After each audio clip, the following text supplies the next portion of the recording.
Let's all eat together in our new family.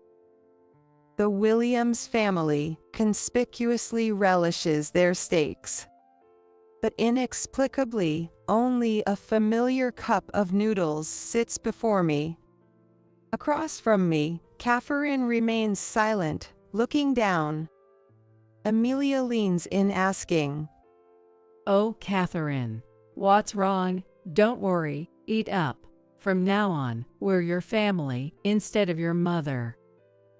Ignoring her words, Catherine looks coldly at Amelia, then strides to my side and says in a clear voice, Let's go home. I nod in agreement. Yeah. As we head to the entrance, a flustered John blocks our way. Catherine, what are you doing? Just thinking of going home, to avoid wasting any more time. What? Do you even realize what you're saying? John, visibly irritated, raises his voice and grabs Catherine's arm. Catherine shakes off his hand and shouts loudly. Do you even know what you're doing? Then, Catherine and I confront the Williams family with a certain truth. I'm Michelle, 50 years old. Having lost my husband to illness 18 years ago, I've raised my daughter Catherine single-handedly. At the time of my husband's death, Catherine was only 7. Wanting to spare her any hardship, because of being raised by a single parent, I aimed to provide financial stability at the very least.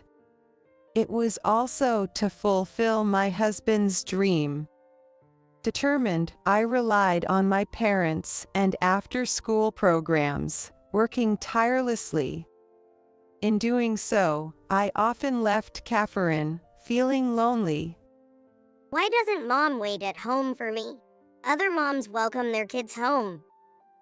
Catherine said that on a summer day when she had entered the 2nd grade of elementary school, she was biting her lower lip and there were tears in her eyes. It felt like a punch to the head. Caught up in work every day, I nearly lost sight of what mattered most. The most important thing was Catherine, yet I made her wear such a face. I'm sorry, Catherine. Gradually, I started to cut back on work where I could. Still, compared to families with both parents present, our time together seemed limited. Even when I came home early, there were times I had to work. I'm sorry, Catherine. After finishing overtime, I rushed through dinner and bath time, and hurried myself to put Catherine to bed. That's when I could finally catch a moment to breathe and see her peacefully sleeping face.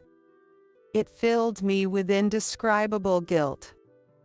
To think she can't fully enjoy her childhood. But without work, we can't live. If I fall, our home ends. Every day was a struggle. But it paid off, and by the time Catherine graduated middle school, my job had stabilized, and we started to have some financial breathing room. As a high schooler, Catherine became quite independent, often saying, "Mom, aren't you working too much?" showing concern for my health. Seeing her mature beyond her years made me feel both proud and a bit guilty. From then on, Catherine kept growing, advancing on her own, and I didn't have to worry much. Now, Catherine has turned 25. She's well adjusted to her job and living on her own. Kids grow up faster than parents think. At this rate, Catherine's wedding might be just around the corner. I find myself getting emotional, imagining her in a wedding dress. Still, I haven't heard any hints of her dating. I guess marriage talks are still off the table for a while. Just when I thought that, Catherine called me. It started as casual chit-chat, but then she paused and shyly brought it up. Actually, there's someone I'm thinking of marrying. I was so surprised I almost screamed. Catherine's unexpected romantic news was genuinely delightful. Tell me, what's he like? I wanted to bombard her with questions, but I restrained my curiosity. After a moment of silence, Catherine said, He's a senior at work. He's competent. He asked me out, and we've been dating for a while. That's wonderful. He must be a great guy. I might be biased, but Catherine is smart, kind, and well-raised. I've heard nothing but good things about her at work. Clients often request her specifically, saying she's thorough and reliable. I felt proud knowing how Catherine does her job earnestly. There's a lot I can learn from him at work. Is that so? Catherine's voice was lively as she spoke about him. I wonder what kind of person he is. Catherine's first boyfriend. I want to know more. But I didn't want to pressure her, so I waited for her to share more in her own time. After a while, she'll probably bring up more about their relationship. That's what I thought as I watched over her. Then, a few weeks after our first conversation, Catherine contacted me again. Sorry for the sudden call, but I want you to meet him sometime. The invitation came much sooner than I expected. I was surprised but thrilled. Wow, I'm so happy. Let me know when. I'll make time. I'm looking forward to it. Despite my excitement over the phone, Catherine seemed to have mixed feelings. When I asked what's wrong, she answered, Well, don't get your hopes up too much. I just hope you won't be disappointed. Her response was unexpected. What are you talking about? I'm not overprotective, and I don't have high standards. Most importantly, I trust your choice. Yay? Thank you. Talking on the phone always leaves me a bit frustrated because I can't see her face. What kind of face was she making then? I didn't know. Why would she, always so positive, introduce her boyfriend so hesitantly? It's not like her. I was concerned, but thought she might just be nervous. I convinced myself that way and looked forward to meeting Catherine and her boyfriend. Then the day of the meeting came. I'm so nervous. Does my outfit look okay? It's fine, you look great. Besides, I'm the one who's really nervous. We shared a laugh and headed to a well-known restaurant in the area. It's a popular spot for business discussions. Originally, we planned to have a leisurely chat during the weekend. But it turned out he was busy on weekends, so we decided to meet after work. We arrived first, and soon Catherine's boyfriend appeared. Nice to meet you. I'm John. Nice to meet you. I'm Michelle. I'm glad we could meet. When I greeted him, John responded with a smile. His tall, slender figure looked sharp in a well-tailored suit. He had a modern hairstyle, fitting for a man of his age. His friendly approach was exactly that of a promising young salesman. Since Catherine chose him, I felt there was no need for me to intervene. However, having been forewarned about certain things, I was on guard about what kind of person would show up, which left me feeling unexpectedly relieved. He's quite charming. What was Catherine so worried about? Though our relationship is still new, I hope to marry Catherine one day, and meeting you today has been wonderful. I'm glad you reached out. It was reassuring to hear he was serious about their relationship. I was glad to hear that, especially as a mother. He's serious, reliable, and interesting to talk to. Despite being such a good person, I wondered what Catherine was worried about. He's indeed a great guy. While thinking this, we continued chatting. As the drinks flowed and the conversation became lively, the atmosphere began to shift subtly. John's face turned red, and he was in high spirits. You know, when I first heard about the single parent thing, I was honestly a bit put off, but I'm glad you're her mom. Ah, really? I almost dropped my glass. Even though we were drinking, I didn't expect him to be so blunt at our first meeting. I believe my face must have stiffened. Hey, John. In a hurry, Catherine placed her hand on John's shoulder. John shrugged off her hand with a shake of his shoulder. It's fine.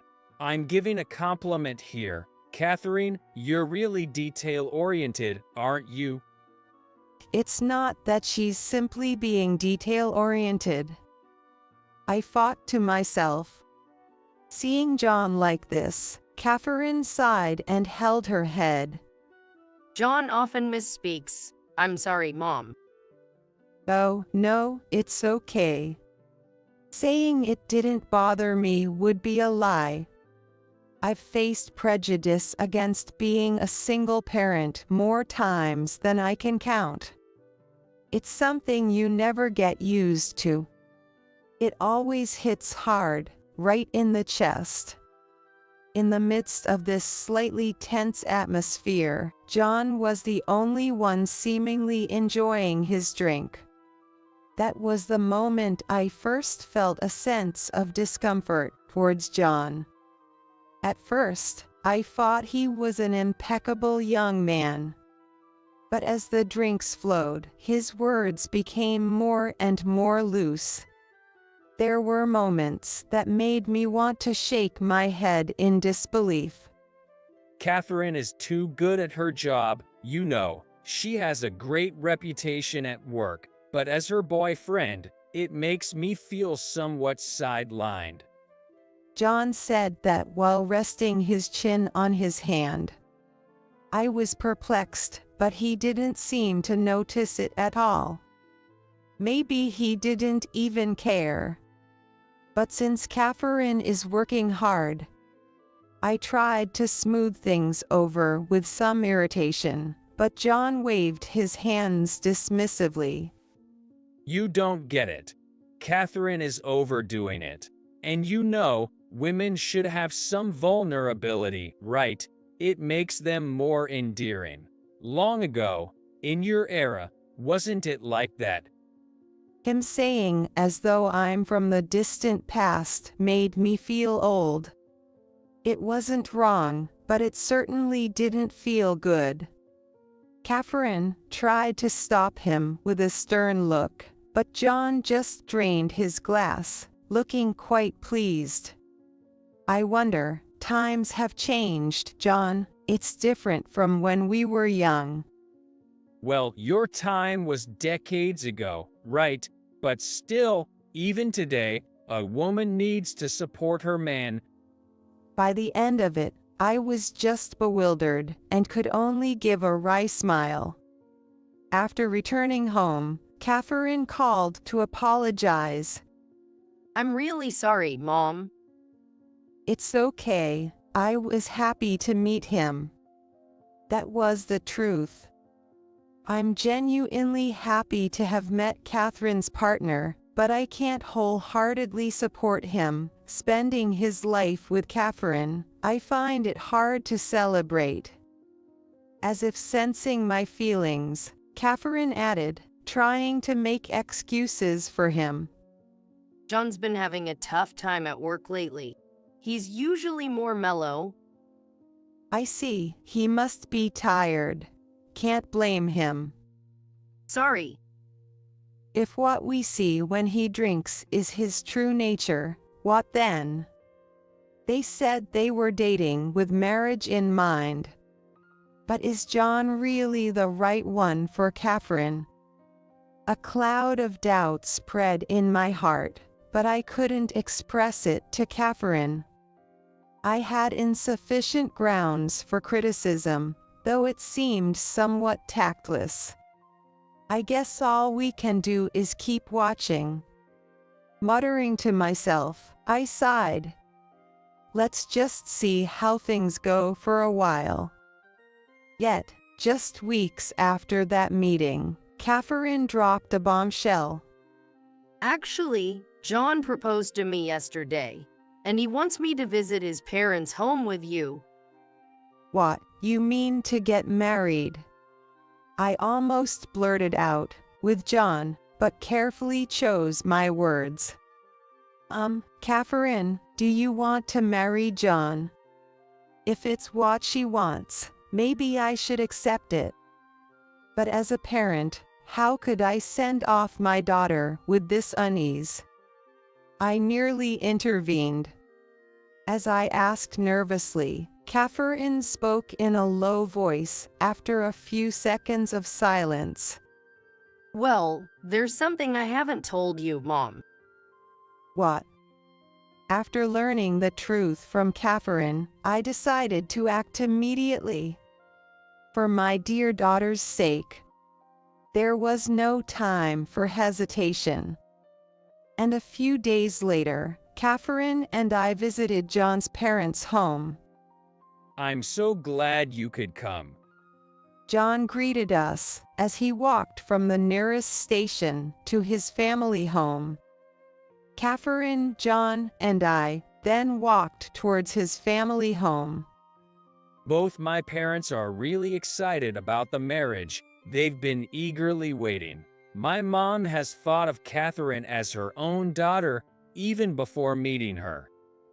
Despite Catherine saying that marriage is still on hold, John and his parents seem totally on board with the idea. I'm looking forward to meeting them. I braced myself for what was to come and managed a smile. After about a 10-minute walk, we arrived at John's family home. As he said, his parents greeted us with smiles. Well, look at that. What a lovely young lady you are. You must be Catherine. Pleased to meet you. Catherine responded calmly with a smile, but I was taken aback right from the start. Speaking so casually with Catherine in front of me, her mom, on our first meeting. Emilia noticed my stare and gave a forced smile. Hi, you must be Catherine's mother. Michelle, right? Oh, I'm sorry. Was I too presumptuous in front of you? No. As Catherine and I felt uncomfortable, her husband, Lucas, interjected. Well, she's going to be our daughter anyway, so it doesn't matter. Come on, Catherine, come inside. Yes. Excuse us? It seems Lucas works at the same company as John and Catherine. They work in different departments, so that day is their first face-to-face meeting. Both parents are so casual at our first meeting. What kind of people are they? While I was still shocked, John looked at me, puzzled. What's wrong? Come on in, Michelle. Our home is quite nice. You don't have to be shy around here. Was he thinking I was overwhelmed? I wasn't overwhelmed at all. I was just taken aback by his rather unique parents.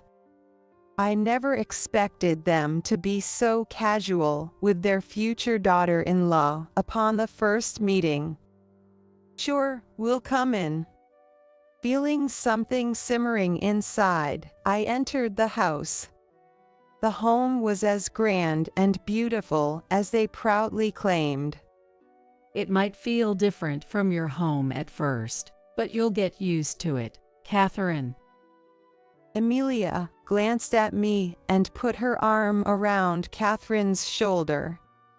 Was she implying that we lived in a shabby home because we were a single-parent family? The house is big, so cleaning is tough, but you'll manage, right, Catherine?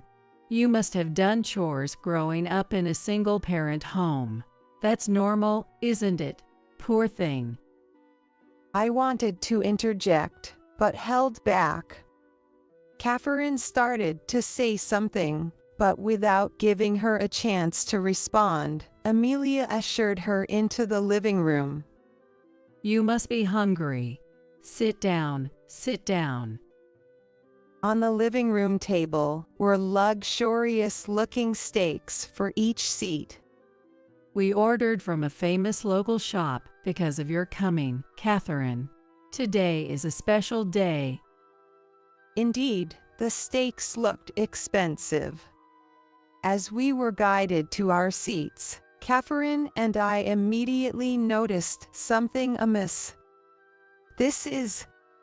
As I pointed to what was prepared in front of my seat, the Williams family all smirked. In this world, you know there are all kinds of people. You've heard it, right? Living in different worlds. Today we wanted Catherine and you to understand that. Amelia exclaimed joyfully. Next to her, Lucas and John, sitting beside Catherine, watched the scene with amusement. Their intentions were too clear, and I snorted.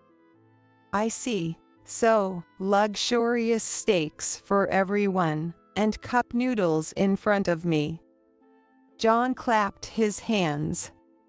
Exactly. You're quick to catch on. Cup noodles represent Catherine and your past, while the luxurious steaks represent our family and Catherine's future.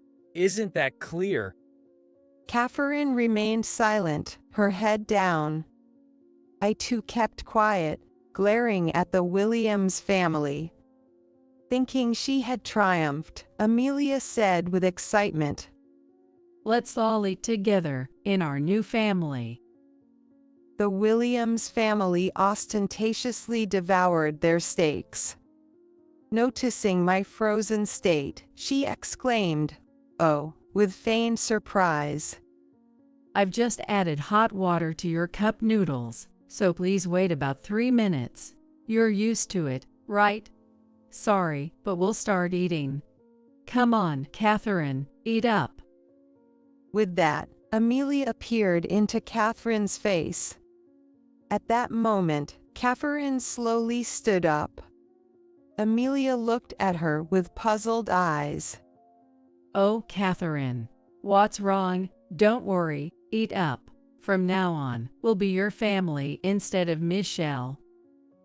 Catherine, with a cold gaze, ignored her words and walked briskly to my side, saying in a clear voice, Let's go home. I nodded in agreement. Yes. As we headed to the entrance, a flustered John blocked our way. Catherine, what are you doing? We're leaving. There's no need to waste any more time. What? Do you even realize what you're saying? John raised his voice in irritation and grabbed Catherine's arm. Catherine shook off his hand and shouted loudly, Do you even know what you're doing? John was momentarily baffled, then snorted dismissively. Complaining about rudeness again can't be helped, right? This is like a ceremony for you. What? Catherine glared at him, and John shrugged with a sigh. You always brag about Michelle, but she's just a poor single mother, right? A widow who couldn't even remarry for decades. I'm inviting you from that pitiful world to our affluent one, and you're still not satisfied. The notion of a widow unable to remarry lingered. There are indeed people who think like that. Being a single parent often led to being shunned or looked down upon. Thankfully, there have been people interested in me. But since my husband passed away, Catherine has been my top priority. While there are benefits to remarrying, there are also drawbacks.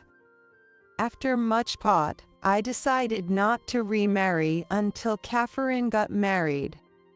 And she knows that. Catherine sighed deeply while looking at John. I thought you were competent at work, but it turns out you're quite a mess personally. What? Angered, John turned red as Catherine questioned him. Aren't you the type to separate work from personal life? But you might want to think about that from now on. You never know where work and personal life intersect. Is this a threat? What does this old woman have to do with my job? Catherine looked at me and nodded slightly. There was no need to stay silent anymore. Turning to John, I cleared my throat and smiled sweetly. Well, we're meeting for the first time, but actually, your company and our company have a deep connection. What? My company? John's face, previously flushed, turned pale. What do you mean, company? Catherine is cautious, so she didn't tell you. Actually, your company is a subsidiary of our company. My company, as I call it, was founded by my late husband. He had an interest in the apparel industry and started the business based on plans he made since his student days. The company has been doing fairly well, but after my husband passed away, I took over. I don't have the same business sense as my husband. Initially, it was quite a struggle. But I desperately wanted to carry on what he left behind into the future. I thought if the company stabilized, we would be financially secure. Working while raising young Catherine was challenging, but with help from others, we gradually improved. Recently, the business has been booming. That's nonsense. Catherine never said anything like that. John nervously looked at her, who didn't even meet his eyes as she responded. I don't want any special treatment just because I'm my mom's daughter. Only the president, Noah, knows about this in our company. Noah, he knows. Catherine nodded and then gave me a meaningful look. By the way, Noah has been a fan of my mom for a long time. But because of me, he never made a move. Hey, don't say unnecessary things. Secretly, after my husband passed away, Noah had confessed his feelings to me several times. I turned him down, deciding not to think about it until Catherine was fully independent. I thought it might be awkward personally, but Noah continued to treat me normally, maintaining a good friendship. John's mouth moved rapidly, his eyes darting back and forth. What? Michelle is the president of our parent company, and Noah is a fan. What? What? There will be no marriage between you and Catherine, so please don't act too familiar with me." John looked utterly confused. But the conversation wasn't over yet. I was almost ready to leave because of the treatment we received, but there was something else I needed to ask him. "That's the very reason I came here today. John, I heard you have a good reputation at work, but you've been taking advantage of that to do whatever you want, haven't you?" What? John's face turned pale, and he twitched nervously. He probably knew what this was about. His eyes swam with uncertainty. "I heard you've been indiscriminately making advances on the temporary staff. Surely, with your position, many would happily accept." How do you know that? John's eyes widened. He glanced at his parents briefly before shaking his head at me. No, you've got it wrong. I did approach them, but it was to improve the office atmosphere. His nervous behavior was suspicious, no matter how you looked at it. It's surprising he could lie so easily. If he made advances on others in this manner, anyone would doubt him. I, too, might have been fooled by John at the first meeting. With such a facade, it's no wonder temporary employees fell for it. Even after that, he still tried making excuses furiously. "You made the same excuses to Catherine, didn't you? Because she's honest and serious, she believed you completely. Even though she trusted him, the idea of marriage made her anxious again, and that's when she confided in me. After hearing everything from Catherine, I became really anxious too. So, after his proposal, I hired a detective agency to investigate him." That's an invasion of privacy. John was completely flustered. But his reaction had said it. All the findings were damning. John had physical relationships with multiple women.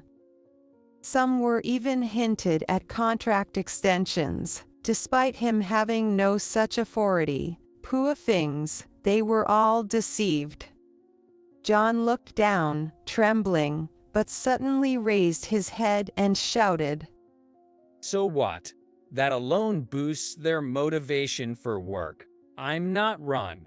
In fact, I'm doing something beneficial for the company. No sign of remorse, just back talk.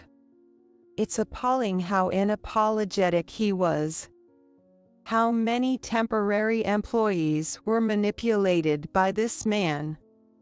Temporary workers are, in a way, employees entrusted to us by the agency. You seemed to look down on them, but they are not the kind of people who deserve that. That's just a pretty lie. Temp workers are just a bunch of people who couldn't become permanent employees, right? Just a collection of low-grade people. Of course, we permanent employees are superior. There's no saving this man. The fact that his parents were nodding in agreement behind him was incomprehensible to me. He must have been raised with a certain kind of elite education from a young age. Comparing himself to others, looking down on them, and basking in a sense of superiority is just his and their way. Talking to such people is probably a waste of time. It seems like it will take a long time for you to understand. But well, if you find yourself in that situation, maybe you'll quickly learn the hard way. What? Because you'll be unemployed, by your standards. You're going to be below a temp worker, right, the lowest of the low. John looked at me with pleading eyes, shaking his head. I don't understand what you mean. Do you think the company will continue to employ you after finding out how you've been treating the temp staff? You're fired, Noah. He was furious. No, wait, that can't be true. Impossible. John tried to grab my arm, but Catherine knocked his hand away. Don't touch my mom with your filthy hands. Different worlds, huh? Good. We don't live in the same vile world as you. No, wait, Catherine. Tears welled up in John's eyes as he approached, but Catherine didn't even glance at him. I thought you were a nice person at first. I was deceived, but now I feel nothing for you. Catherine pulled my hand and said, "Let's go," but his parents tried to stop us. Wait, Catherine, John will change. Yes, he made a stupid mistake, but he has a promising future. It would be a waste to leave him now. You'll regret it later. His parents were visibly panicking. It was no wonder, as John and Lucas were the main breadwinners of the Williams family.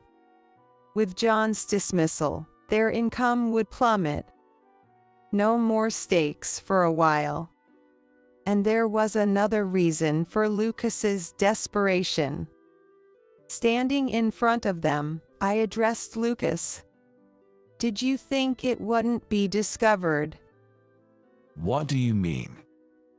It's not just John who's been foolish, right? Like father, like son, both of you are fools. Lucas was sweating profusely. Please, don't let the president know about me.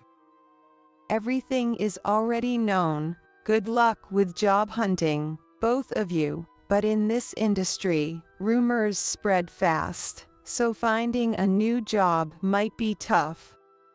The way they hung their heads seemed hereditary. John and Lucas both knelt down, utterly defeated. As I left the room and looked back, they were the spitting image of defeat.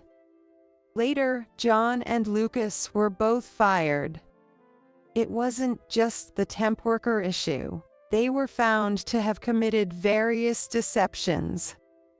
Despite being high earners, suddenly becoming unemployed, the two of them saw their living standards plummet to rock bottom. They had to sell their house, and now, the family of three lives in a quite old apartment. Steaks are off the menu for a while. Notably, both John and Lucas were regarded as competent workers, so their dismissal caused quite a stir within the company. I have no interest in John and Lucas's future. My only concern was whether Catherine was shocked by these events. But it seems I needn't have worried. I need to gain more experience. I was deceived because I was inexperienced. She's been actively going out to eat with male colleagues and acquaintances introduced by friends. Despite being my daughter, she's incredibly positive and reliable. That's just like Catherine, I think. As for me, triggered by this incident, Catherine told me she wants me to let go of her. It's odd for me to say this after failing, but if you, Mom, want to marry someone, please do. I'm already 25, so you don't have to hesitate or worry for me. It seems Catherine is still bothered by John's comment about me being an unwed widow. I don't necessarily desire marriage, but the thought of having someone to share my life with is nice. Encouraged by Catherine, if he asks me out again, I might just accept without any excuses. After decades of acquaintance, I believe I could have a happy and peaceful life with him. After suffering a stroke and becoming paralyzed on my right side, I moved in with my son, Jack, and his wife post-hospitalization. Hey, we're here. Get out. One day, they invited me for a drive. But when we arrived, it was just a deserted parking lot with an old temporary restroom. I don't need the restroom. I'll wait here," I answered, but they seemed not to hear me and silently dragged me out of the car. Their demeanor was so strange. At that moment, I was paralyzed with fear. Trembling all over, unable to stand, they looked down at me with a smirk. Then Jack's wife, Anna, picked up my cane that I had dropped and threw it off the cliff into the sea with force. "What? Wait! Oh, no!" The cane spiraled down and sank into the sea below in an instant. I had no idea what was happening and just stared blankly at the edge of the cliff. Happy birthday! It's almost your birthday, so surprise! They laughed heartily. Then they said, "Make sure you're back by dinner," and drove away. What on earth did I do to them? Would it be easier to just throw myself off the cliff? I couldn't stop crying, overwhelmed by my miserable situation. My name is Mae Johnson. I married in my early 20s and had kids, a very ordinary stay-at-home mom. My children are Jack and my daughter, Holly. Both were healthy and grew up well. But Jack was a bit too wild. Because of that, my husband and I had a hard time raising him. If I took my eyes off him for a moment, he'd be climbing trees or fences, entering someone else's property without permission, eating berries, or trampling through gardens, catching bugs. Moreover, he often forcefully took his friends' toys and broke them. We were constantly apologizing and compensating for Jack's troubles. When he started elementary school, we got calls from the teacher weekly and had to attend special meetings and accompany him to and from school. Fortunately, I was a full-time housewife from that time on, so I thought, it's better than him getting into trouble. He'll settle down when he's older. Thanks to that, elementary school went smoothly, but he still caused trouble playing with friends in the evenings. As he moved into upper elementary, middle, and high school, he increasingly behaved problematically out of our sight. His high school years were especially bad. With frequent nights out, unpermitted stays, fights with students from other schools, and even police issues. When Jack was at home, I worried, what has he gotten into now? And couldn't sleep. Luckily, he didn't turn to crime and managed to graduate from high school. However, after graduation, he didn't go to college and worked various part-time jobs instead. My husband and I worried, will he ever get a steady job? But fortunately, a gas station manager liked his work ethic, and he became a full-time employee. That changed Jack. He became serious and stopped causing trouble. He also moved out at 33 to live with his then-girlfriend, now wife, Anna. My husband and I were grateful to the manager and Anna, relieved that our long years of parenting struggles were finally over. On the other hand, Holly, 6 years younger than Jack, was the complete opposite. While we were busy with Jack, she quietly drew or read books. And when I felt overwhelmed by parenting, she would tenderly comfort me. Even when I felt like a failure and wanted to give up, Holly's kindness made me think, I need to keep going for Holly's sake. To me, Holly was truly a pillar of support. As she reached high school, she began to experience some nightlife. My husband was very worried, but I wasn't as concerned. Because, unlike the perpetually missing Jack, Holly always stayed in touch.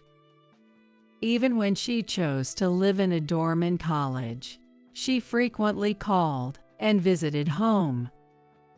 And when she started living alone after getting a job, she continued to do so without change. Looking back, she was probably worried about us dealing with Jack, who was still living at home at the time. Being the kind soul she was, it's no surprise that Holly met her significant other quickly. He was a guy named Ryan Sanders, her boss at work. After dating for about 2 years, they got married following Ryan's job transfer and moved out of state 4 months after the wedding. She still calls as before, but living far away makes frequent home visits too difficult, so we only see Holly a few times a year now. Learning this, I felt a mix of happiness for her marriage and sadness about her moving away, but I didn't want to hinder her life and silently prayed for their happiness from afar. Jack, who had said he was moving in with someone, lived about an hour's drive from our home, but hardly ever contacted us. We only met during long holidays. More for him to enjoy holiday meals or stay over than to visit us, making me feel like a servant every time. Still, I accepted it happily, thinking at least he was independent and working seriously. Each leading their separate lives, I was enjoying a peaceful life with my husband for the first time in decades. We thought having grandchildren would make life even more enjoyable. But then my husband collapsed in the bathroom and passed away from a stroke caused by heat shock. Our old house gets extremely cold in the dressing area during winter. I was aware of heat shock risks from TV and used a fan heater as a precaution. But that day, for some reason, the fan heater wasn't on, leading to a drastic temperature change between the dressing area and bathroom, causing his stroke. By the time I found him, he was already unconscious and passed away shortly after. The police later confirmed it was an accident with no foul play involved.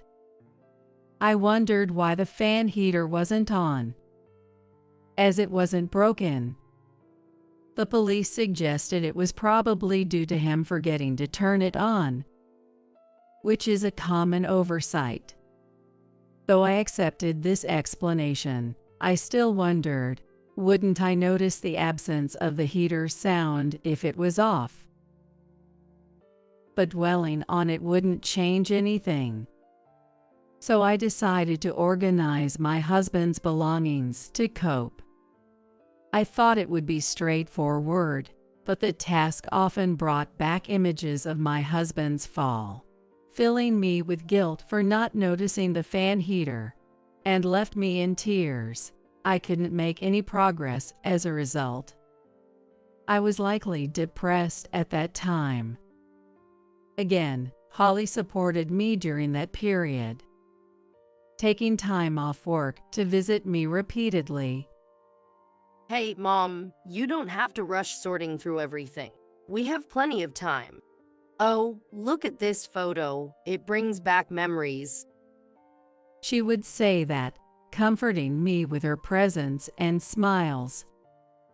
Thanks to Holly, I managed to avoid losing myself and came to terms with my husband's death as a tragic accident. Years have passed since then, and I still live alone in our family home. To be honest, living alone in such a big house feels lonely.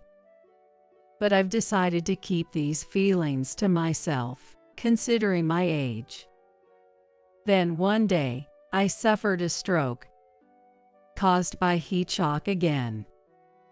Despite my previous doubts about forgetting to turn on the power, I had indeed forgotten it myself, something I never expected.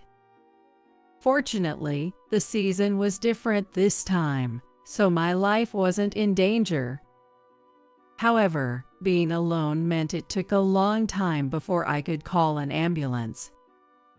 As a result, I ended up with a severe disability of being paralyzed on my right side. A long hospital stay for brain surgery and rehabilitation was decided, and I asked Jack, who lived nearby, to bring me the things I needed for my admission. Hospital. How many days? I mean, I've got work, you know. It's not decided yet, but I think it's going to be quite long. So could you just prepare and bring the admission kit for me, please, Jack? Well, I'll help if I'm free. Take care, then.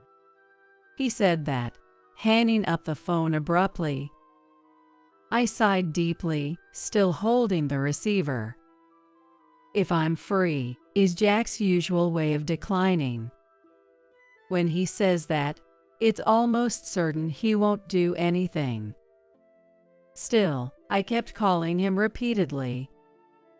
I understood Jack's situation, but I couldn't leave the hospital, so I had no choice but to keep asking. After a week of contacting him, Jack finally came around. Thank you, Jack. You really helped me out. Hey, Mom, is your illness really that bad? Oh well, yes. It seems there's no prospect of recovery, but it's okay. I'll make sure not to trouble you guys. Is that so? Seeing Jack's unusually serious expression made me feel uneasy, as it was hard to imagine him being genuinely concerned about me, especially when he had been so indifferent even when my husband died. After Jack left, I kept pondering why he looked so solemn. Seeing a patient in a wheelchair reminded me he might be worried about my need for care. This realization fit so well, I felt it had to be the right answer. I started thinking about how to live without being a burden to Jack and Holly. Depending on the rehabilitation outcome, it was almost certain I would need further medical care. It might be safer to consider moving into a facility. The only problems were the financial aspects of it and what to do with the house. First, I need to focus on rehabilitation. If I could regain some movement in my right side, it would make my life much easier and reduce the cost of care. Still, that alone wasn't enough, so I thought about discussing the house the next time someone visited. That would probably be in 2 or 3 months, giving me plenty of time to think. The following day, Jack and Anna came to visit together, which was surprising since they never visited unless it suited them. Were they worried about my care, coming to check on my condition? Having had no time to prepare, I made do with casual conversation that day. But then they visited daily, bringing magazines to alleviate my boredom and even flowers. Initially skeptical, by the time my discharge was foreseeable, I felt genuinely touched by their concern. One day, Holly visited after a long absence. Sorry I couldn't come sooner. It's okay. You have your job and family. Don't worry about me too much. Don't say that, Mom. Your family, too? Holly's unwavering kindness soothed me. By the way, my discharge seems near. I'm thinking of moving into a facility. A facility? What for? I explained my condition and the idea of moving into a facility to Holly. She was aware of my after effects, but was surprised I considered living in a facility. Then she fell silent. I'm sorry for not saying anything, but living in that house with my condition is difficult, and it's safer in a facility, right? That's true, but if you're just worried about living alone, why not live with us? Really? But what would Ryan think? I don't think he'd oppose it. But yeah, let's discuss it as a couple, and then I'll bring it up again. If you're okay with it, Mom, I'd like to live together with you. Holly said that, showing me the same cheerful smile she had as a child. To be honest, I wanted to live with them too. But Holly has her own job and family. If I lived with them, I would burden Holly and her husband, Ryan. That thought made it hard for me to simply accept the offer. Hey, Holly, what are you talking about without asking? Jack, why are you angry? At the entrance of the hospital room, Jack suddenly shouted angrily and stormed in, followed by an upset-looking Anna. Of course, I'm mad. What's all this talk about doing whatever you want? We've been visiting Mom every day. Jack said that, glaring at Holly with a fierce look. But Holly, being used to Jack's temper, wasn't fazed at all, and retorted with a look of disbelief, "So what?" This seemed to infuriate Jack even more, as he harshly retorted, That means we have the right to live together. You moved out of state and neglected your parents. Stay out of this. Jack, moving away was unavoidable for her, so there's no need to talk like that to your sister. Mom, stay out of this. Listen, Holly, we've been preparing to live with Mom for a long time. So, we're the ones who will live with her. Got it? Holly and I were both shocked by the claim of preparing to live together. Though they visited frequently, there had never been any talk of living together from Jack and Anna. Not even a question about my discharge date. Anna, is that true? Doubting Jack's reliability, I instinctively asked his wife Anna. She smiled and said, "Of course, we can't leave you alone in this condition." At that moment, living with Jack and Anna seemed almost decided forcibly. Although I felt a bit discontented for not being able to choose my own living arrangements, I believed in their kindness at that time and thought living together would be all right. However, I would come to regret this thought greatly.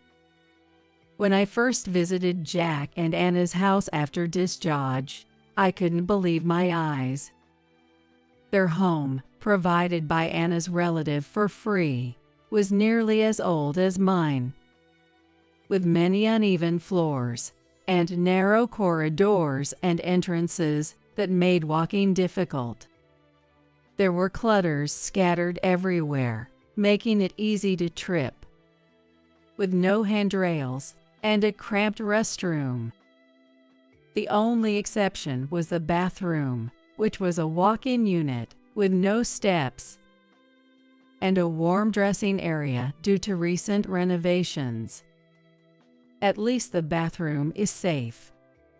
I initially thought but using it with my paralyzed right side was frightening and nearly impossible without a half-filled tub or handrails.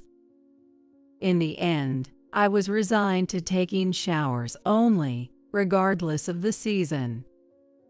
They said they were preparing to live together with me, but what exactly did they prepare? I wondered to myself as I put up with living in a house that only raised more questions. Perhaps it simply couldn't be helped, as living together was a new experience to us. However, my patience didn't just wear thin. It snowballed into something much larger. Once, I folded laundry for Jack and his wife, both working full-time, thinking I was helping. Seeing this, they bizarrely asked me to help with even more chores. Take care of the bathroom cleaning, will you? Consider it part of your rehab. From tomorrow, please take out the trash and clean up because friends are coming over. It's all for your rehab, right? I kept enduring their constant demands under the guise of rehab. But there's only so much a person with right side paralysis can do. I finally spoke up, asking them to reduce the household workload. But Jack just yelled, "It's your rehab, so stop complaining and just do it." Far from easing, they even made me responsible for the most challenging task, cooking, criticizing me daily for bad and slow meals. I never expected that the two, who were so kind during my hospital stay, would turn so drastically once we started living together. Initially, I thought they were just irritable due to the unfamiliar setting of living together. But as I was yelled at and insulted daily, I began to think maybe my actions were provoking their anger. I felt increasingly cornered, and soon I was jittery at the slightest sound, never finding a moment of peace. How many more years must I endure these painful days? Thinking about the future made me wish I hadn't survived my stroke. My spirit was utterly broken. One day, after living with Jack and his wife for over 6 months, the three of us drove to a nearby supermarket. On the way back, Jack suddenly said, "Hey, as a thank you for all the housework you do, let's go for a little drive." While Anna nodded happily in the passenger seat, I felt incredibly disappointed. A mountain of chores awaited me at home, and I feared the scolding and insults if they weren't completed quickly. But I had no right to voice my opinion, so I just silently gazed out the window. The car drove deeper into a deserted, dimly lit mountain road. Where were we heading? Just then, the view suddenly brightened. We arrived at a desolate parking lot, equipped only with an old temporary restroom, backed by a sheer cliff. It felt like the climax of a suspense drama. Were they planning to take a restroom break? But that old restroom was too cramped for me. I decided to stay in the car, sitting idly. Hey, what are you zoning out for? We're here, get out. I don't need the restroom. I'll wait here, I replied, but they didn't seem to hear me and dragged me out of the car. Their eyes were cold and disdainful, as if looking at trash. Overwhelmed with fear, I lost the ability to speak. They forcefully took me to the railing by the cliff's edge. Could they be planning to push me off? A chilling terror seized me, freezing me in place as my whole body trembled. While I stood there, unable to move, they smirked down at me. Then Anna picked up my cane, which I had dropped, and hurled it off the cliff into the sea with force. Wait, oh, no. The cane spiraled down, sinking instantly into the sea below. I was clueless and just stared blankly at the edge of the cliff. Happy birthday! It's almost your birthday, so surprise! That was hilarious. It flew off with such force.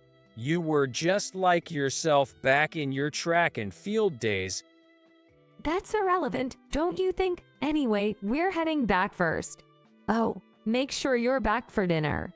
If you need your cane, go fetch it yourself, okay? We won't help. Bye. With that, they drove off, laughing heartily. Birthday, surprise. This was just cruel bullying. At that moment, my heart was completely shattered. What on earth had I done to them? Would it be easier to just throw myself off the cliff? I couldn't stop my tears over my miserable situation. Reaching into my pouch for a tissue, I saw the charm Holly had given me. Right, I should ask Holly for help. I usually refrain from worrying her, but this time I was desperate. If I could just contact Holly, things might get better. I tried to move toward where people were. But without my cane, I couldn't stand or walk. Looking around for something to use as a cane, I found nothing. Feeling utterly hopeless, a car then entered the parking lot. Thinking I was saved, I desperately called out, "Please help." Mom? At the same time I called out, I heard Holly's voice calling me. Holly jumped out of the car and ran to me, embracing me tightly. "Holly, is it really, Holly?" It's me. I'm so glad you're safe. It felt surreal, like witnessing a miracle. As the person I longed to see appeared before me unexpectedly. I touched Holly's head, cheeks, shoulders, and hands repeatedly to confirm her presence. "Oh, it's really you. It's really Holly." Holly nodded and hugged me tightly. Then, along with her husband, Ryan, helped me into their car. We decided to come see you when your location on the GPS hadn't changed for a while, making us worried. What happened? Well, I explained to Holly and Ryan about being abandoned and how I felt living with Jack and his wife. I wish I had gone to a facility instead. I regret it so much. As I recalled, tears started flowing again. Holly hugged me once more, comforting me. You did nothing wrong, Mom. I regret leaving you with my brother. I won't forgive him this time. Seeing Holly so angry was a first for me, her mother. We decided to go to Jack's house for a confrontation. While driving, I asked Holly several puzzling questions. "Holly, how did you know I was there? And you weren't supposed to visit today, right?" Well, your birthday was coming up, and I planned a surprise because you seemed down lately. Holly explained how she ended up rescuing me. We had a tradition of throwing a surprise party for birthdays, though calling it a surprise became a bit predictable. However, the details were always kept secret. I had forgotten about this tradition since Jack and Holly moved out. And I found your location thanks to the charm I gave you, remember? It has a GPS tracker. Did you tell me about it? I remember you telling me to always carry it. I realized I hadn't fully grasped the modern features Holly mentioned. But thankfully, I had kept my promise to carry it, which likely saved me. I felt deeply grateful for Holly, who always cared for me from afar. Soon, we arrived at Jack's house. Laughter from inside hinted they were unaware of our approach. Holly, with a fiercer look than before, used the keys I gave her to silently enter the house. What? Holly, why? You worthless brother. You're no family. You're such a disgrace. Holly's fierce demeanor made everyone present recoil in fear. Hey, what's the deal barging in like this? Mom isn't here right now. Wait, Mom. Are you kidding me? My presence stunned everyone. Upon noticing me, Jack and his wife turned pale as if they had seen a ghost. Overwhelmed by the return of my anxiety, I felt unable to stand. But Ryan quickly led me to a chair in the living room, and Holly rushed over asking if I was okay. The difference between my son and daughter astonished me. Jack, what is this? How could you make our half-paralyzed mother live in such a terrible place? And what about leaving her stranded earlier? What are you thinking? Shut up. I don't care about this old hag. I thought by making her work, we'd get the inheritance sooner, but she's useless. Jack's callous words shocked me, Holly, and Ryan. We were left speechless. Well, she's still going to the hospital, right? It's about time. We've taken care of her, so all the insurance money should be ours. Jack boasted, with Anna praising him proudly. Their ridiculous demeanor left me more astonished than angry. But why did the insurance money come up suddenly? When I asked Jack, he said, when you asked for the admission set, didn't you say you needed a stamp? While searching for it, I found your bank book and insurance papers. Anna had told him that relatives who provide care often receive a larger share of the inheritance, prompting their forceful cohabitation plan. Realizing my naive misjudgment, I understood then that their kindness wasn't out of love or concern, but for the money after my death. I thought I'd get the inheritance soon after hearing about your hospitalization. We panicked when you talked about moving to a facility, and Holly suggested living together. Then you started helping around the house. Are you really sick? When will I get the inheritance? Jack's harsh words deepened my disappointment. Yet, I saw this as an opportunity. I clarified to Jack that my hospitalization was not life-threatening and my visits were for monitoring, preventive measures, and rehabilitation advice. So I'm still quite fit. Now that inheritance came up, let's clear this up. I'll pass everything, including the insurance and inheritance, to Holly and Ryan. What? Wait, the inheritance is mine, right? Jack's absurd claim baffled me. His plan was to disinherit Holly by claiming he alone took care of me and managed my affairs. However, I wasn't dying, and his nonsensical plan was far from reality. It seems Jack's mind was filled with nothing but the thought of getting money the easy way, fearing they might concoct more schemes for my estate. I made a significant decision. I understand your thoughts now. Since that is the case, I now disown you, Jack. My strong declaration turned Jack and Anna pale. Disown? You're joking, right? How will I repay my debts? That's right. I bought 3 designer bags and even a new car, thinking we'd get a big sum. We're in trouble now. Jack and Anna had recklessly spent, assuming they'd receive my insurance and inheritance, and had even gambled their money away, accumulating debts.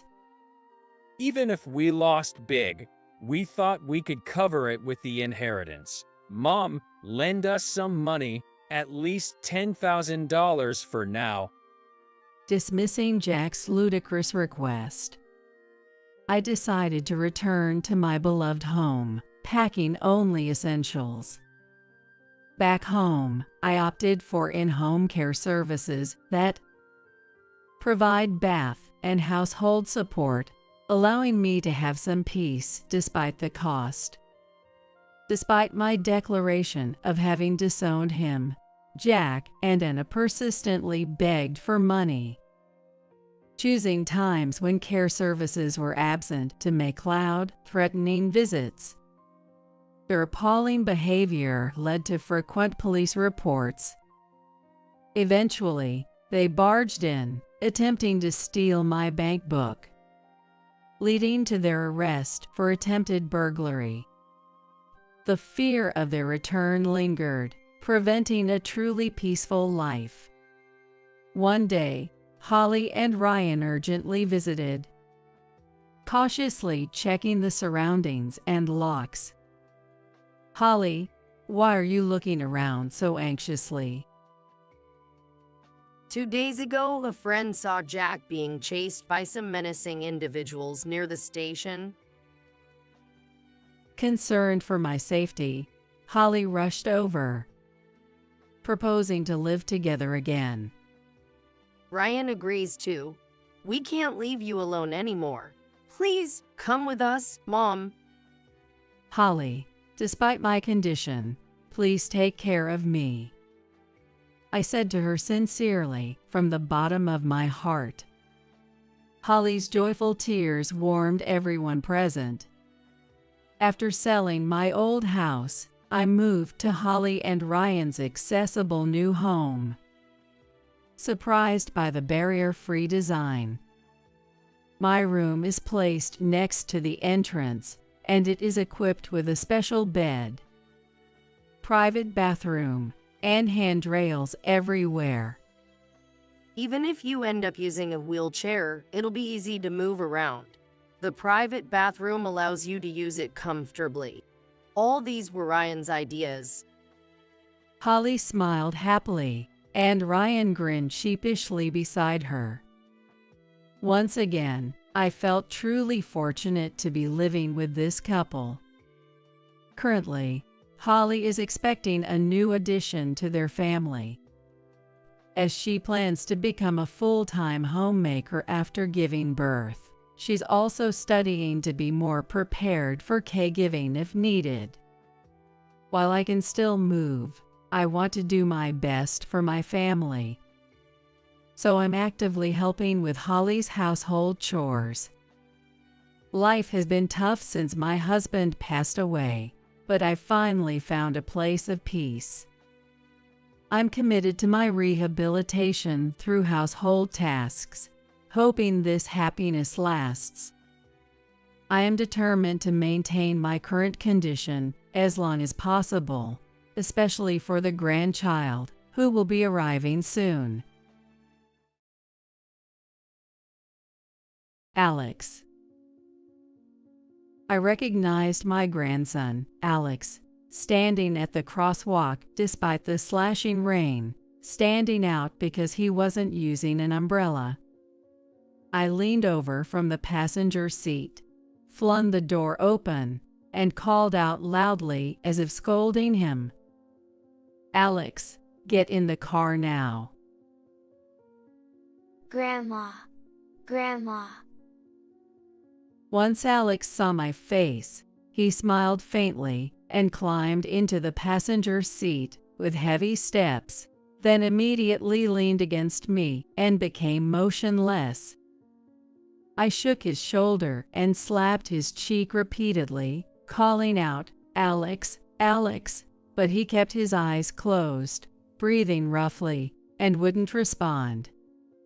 Touching his forehead, I felt an abnormal warmth and exclaimed, "He's burning up." Grandma's hand feels good. It seemed Alex faintly felt my touch, murmured this, and then lost consciousness. "Alex, stay with me." I pulled out a thermometer I always carry in my bag, placed it under his armpit, and it read 102.6 degrees Fahrenheit. This is dangerous. Realizing this, I immediately called 911. Soon, I heard the shrill siren of the emergency vehicle, along with announcements directing the line of cars to make way. "This way.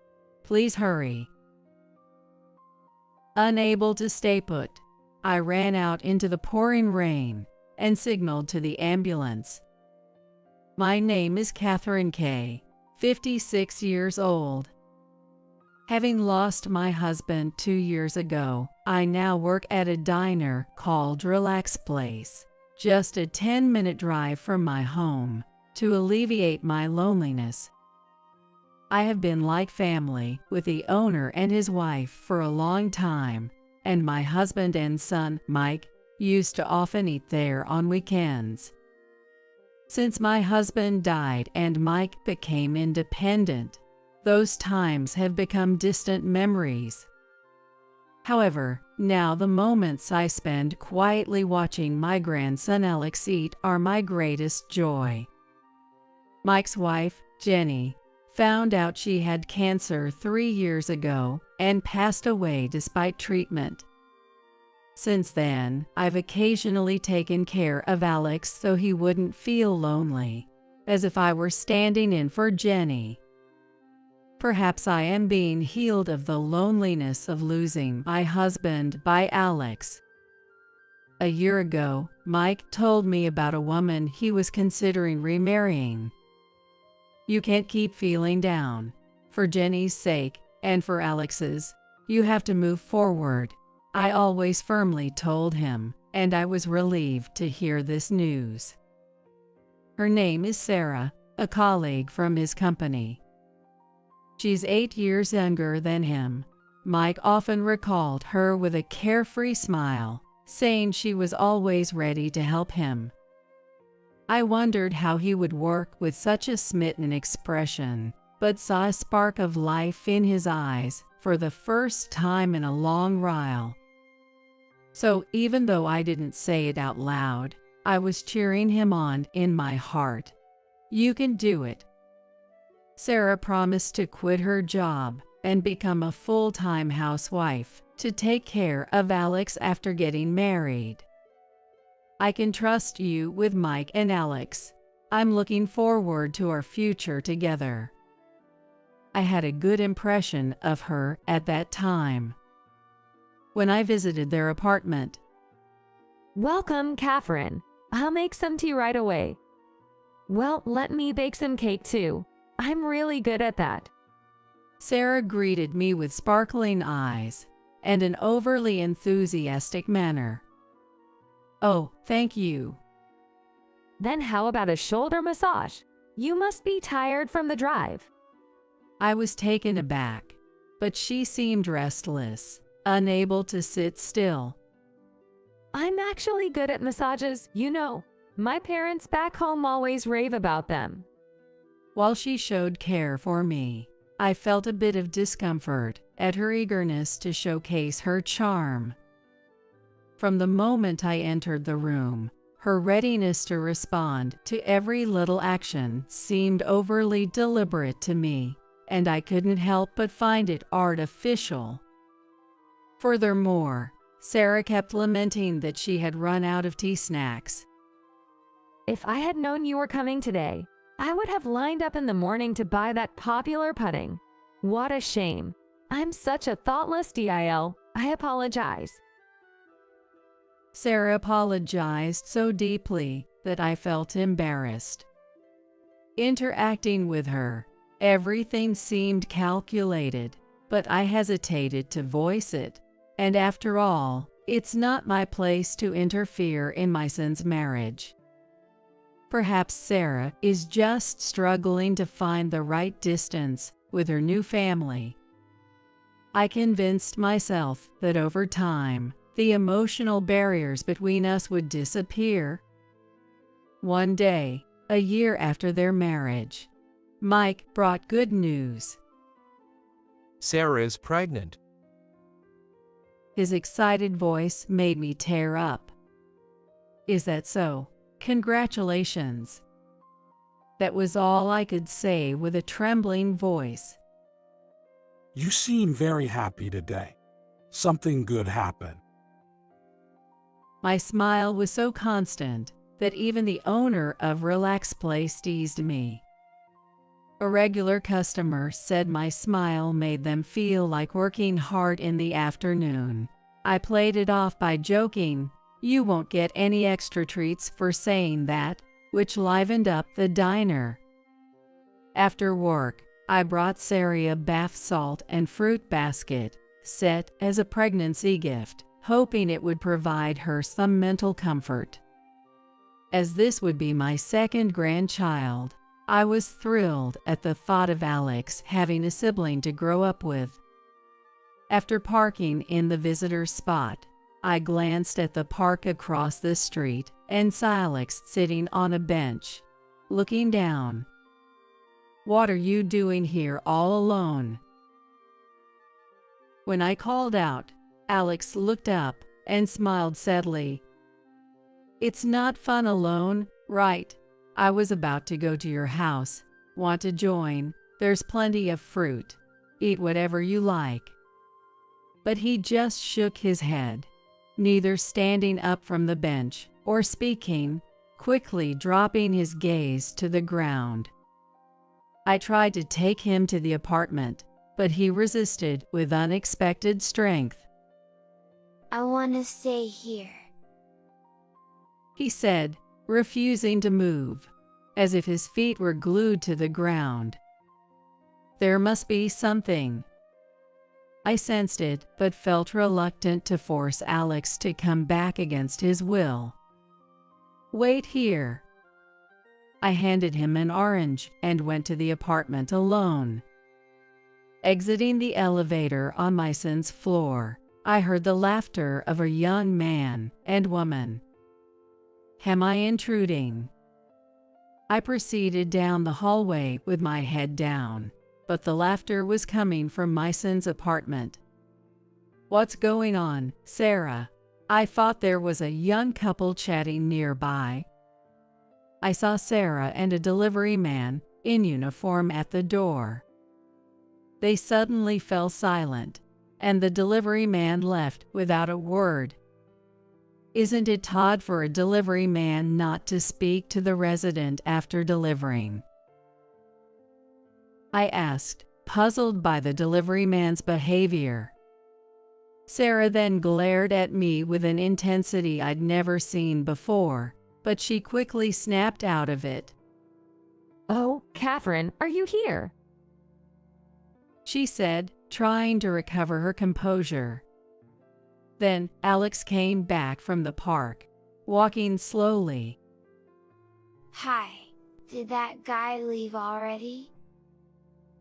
When Alex asked this, Sarah glanced at me and smiled awkwardly. "Don't say weird things. That guy was just a delivery man. A friend living far away sent us a package," she said, looking down at Alex. Alex stopped in his tracks, not moving any further, and apologized to Sarah with a frightened voice. I handed Sarah the bath salt and fruit basket set. "I heard from Mike. You have a baby on the way. That's wonderful. Congratulations. I'll help in any way I can to ensure you have a healthy baby.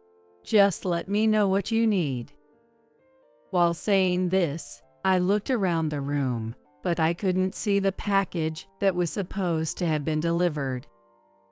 Alex used to greet me with a bright smile whenever I visited, but today, for some reason, he was silent, playing on his smartphone in the corner of the room. Hey, Alex, what are you doing over there? Grandma came to visit you. Sarah pretended to smile, but her eyes weren't smiling. Alex whispered sorry again, in a frightened voice, and then came over to my side, glancing at his mother's face. Sarah talked alone until I left, but during that time, Alex didn't leave my side or say a word. The next weekend, Alex came to visit me at my house. That day, he was as lively as ever, amusingly telling me about things that happened at school. However, when a delivery truck stopped in front of the house, he tensed up and clung to me. "What's wrong? Are you scared of that truck? But you used to love trucks, didn't you?" An older, gray-haired delivery man came to get a signature for a package. "Oh, thank you," I said as I signed, while Alex stayed hidden behind me. The delivery man greeted Alex with a big smile, saying hello, but Alex stiffened and apologized. The delivery man and I exchanged puzzled looks. "What's wrong? This man isn't mad at you, you know." Yeah, buddy, I'm not scary at all, see? The delivery man said, pulling out a piece of candy from his pocket. Here, take this and cheer up. After handing the candy to Alex and driving away in his truck, I again asked Alex what was wrong, but he just averted his eyes, biting his lower lip in frustration. Then one day, a large typhoon approached the area where I lived. Although we avoided a direct hit, intermittent rain continued all day due to its effects. Some areas experienced band-like heavy rainfalls, with the news reporting a month's worth of rain might fall in just a few hours. At Relax Place, where there would normally be a line of customers waiting to get in during the busy lunch hour, the flow of customers was as sparse as dripping water due to the rain. As the wind grew stronger, even those few customers disappeared, leading the owner to sigh and say, "Looks like we won't have any customers today, Catherine. You can go home." After packing up some leftover ingredients in a bag, I ran to my car parked behind the restaurant, struggling to keep my umbrella from turning inside out in the strong wind, and my clothes were soaking wet by the time I got in the car. I wiped my face and body with a towel I had in the dashboard, just to make me feel better. Turning on the radio, the sound was drowned out by the noise of the rain pounding outside, so I turned up the volume to the maximum. "The rain will continue for a while," the anchor said carefully, but I could tell just by looking at the torrential rain slamming against the window. When I started driving onto the main road, I got stuck in a long traffic jam due to the typhoon's impact, which also paralyzed the rail service. The view through the windshield was a blurry white, but the traffic lights' red glared at the drivers at regular intervals, tauntingly bright. I wonder if there's anyone brave enough to walk the crosswalk in this downpour. Glancing casually at the sidewalk, I spotted a boy about elementary school age. "What, Alex?" I recognized him instantly because, despite the heavy rain, he stood out without an umbrella, dragging a plastic bag with its handle apparently torn off on the asphalt. I leaned over to the passenger seat to open the door and called out to him as if scolding, "Alex, get in right now." Grandma, Grandma. Seeing me, Alex smiled faintly, climbed into the passenger seat with heavy steps, then immediately leaned against me and became motionless. I shook his shoulder and slapped his cheek, calling out, "Alex, Alex," but he kept his eyes closed, breathing heavily, not responding. Feeling his forehead, I noticed an abnormal heat and exclaimed in shock, "Well, you are burning up." Grandma's hand feels nice. Feeling my touch, Alex murmured this before losing consciousness. "Alex, hold on." I quickly took the thermometer from my bag and placed it under his armpit, displaying a temperature of 103.1 degrees Fahrenheit.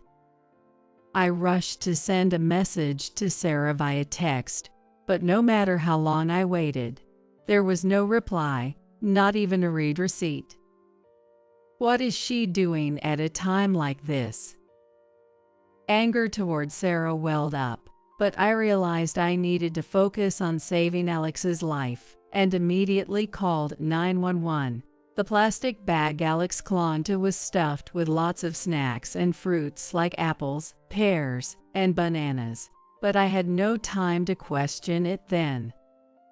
Soon, I heard the high-pitched siren of the emergency vehicle and announcements directing the traffic to make way. "This way, hurry, please."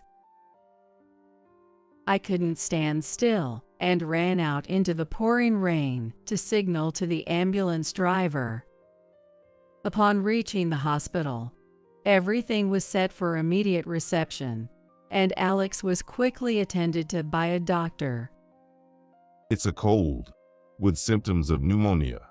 Fortunately, it's mild, and there's no threat to his life. We'll start within 4 and then move on to oral medication." "Thank you," I said, relieved, but the doctor still looked concerned. Doctor, is there something else?" "The cold isn't from getting rained on just now. He probably had it before then. The swelling of the tonsils and the rash under his nose. These don't happen in just an hour. It's likely that Alex had been sick with a cold since yesterday or the day before. Yet he was out in the rain without an umbrella. Poor thing. Look how red and chapped his nose is from wiping it so much. The pneumonia was mild, but a slight delay in treatment could have been life-threatening." The doctor looked at me questioningly, but I had no idea how to respond. Grandma. Alex regained consciousness and called out to me in a weak voice. I held his hand and spoke gently into his ear. "Alex, what is it? Do you want to say something?" That man. The delivery guy, he's really close with her. When Dad's at work, that guy always comes, and I've seen them hugging each other. "Her? You mean Sarah?" Alex struggled to convey what he had witnessed, and I felt an overwhelming sense of anguish. This meant Sarah was having an affair. I've been sick since yesterday.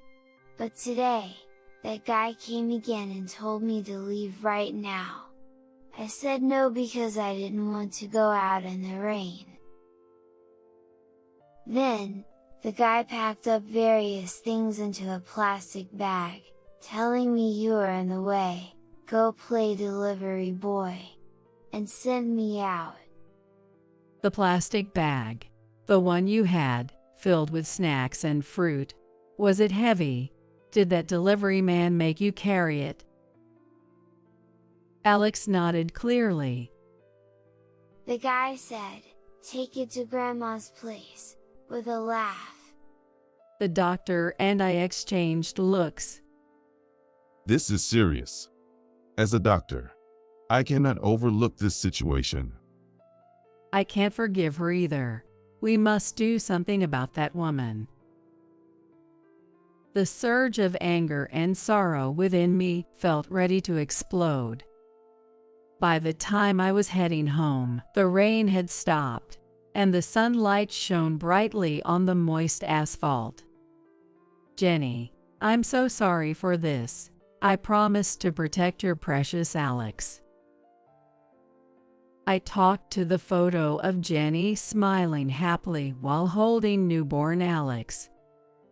I felt guilty for not realizing his suffering.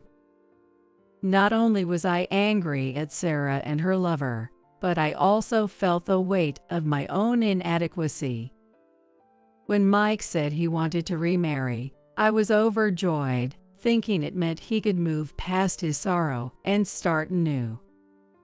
Now, feeling resentful towards my past self, I repeatedly punched my thigh, trying to release some of the pent-up emotions, though it was nothing compared to Alex's pain. The doorbell rang, and thinking it was a visitor, I hastily wiped my tears and forced a smile in the mirror. "Coming," I said, heading to the door to welcome the guest. There was Sarah, smiling, still unaware of everything.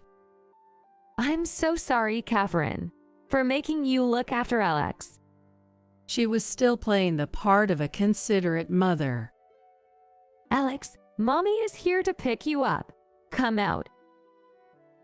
Sarah called out loudly towards the back of the house, thinking Alex was playing there. What? Alex isn't here today. Are you saying he's not at your house? Then where could he have gone? I feigned ignorance about Alex's whereabouts, and Sarah's face turned pale rapidly. What do you mean he's not here? Alex definitely said he was going to Grandma's house and left excitedly. Did he really say that? That can't be true. It's been raining all morning, and the wind was so strong. Even adults would hesitate to go out in that weather. But he clearly said he was going to deliver some snacks and fruits to Grandma. He must have been pretending to be a delivery boy. Did he really say that, even though it was pouring rain outside? You let her 6-year-old run out into the storm without stopping him or even looking for him. I didn't stop him, because, I let children do as they please, you know. I believe in respecting a child's autonomy. That's my parenting philosophy. Sarah's attitude, as if the whole situation was Alex's fault, drove my anger to its peak. Alex is in the hospital now. He got wet in the heavy rain without an umbrella, developed pneumonia, and the doctor said it could have been life-threatening if treatment had been delayed. What? Sarah screamed in shock, then glared at me furiously. Are you lying to me? Do you enjoy seeing me panic? Isn't that shameful? I don't care what you think. What matters is Alex. He suffered enough. If you want to be a mother, start by putting your child first. Sarah attempted to argue, her teeth bared, but then realized the gravity of the situation and asked, "Which hospital is he at?" "I'll go get the car. Wait for me." No need. I can't trust you. Sarah refused with a frightening expression and called a taxi using her phone app. Was she trying to secretly communicate with her lover or conspiring to align their stories in case Alex's mistreatment came to light? I returned to the hospital to wait, and Sarah arrived about 10 minutes later. Where is Alex Gay's room? She asked hospital staff indiscriminately, pretending to be a concerned mother.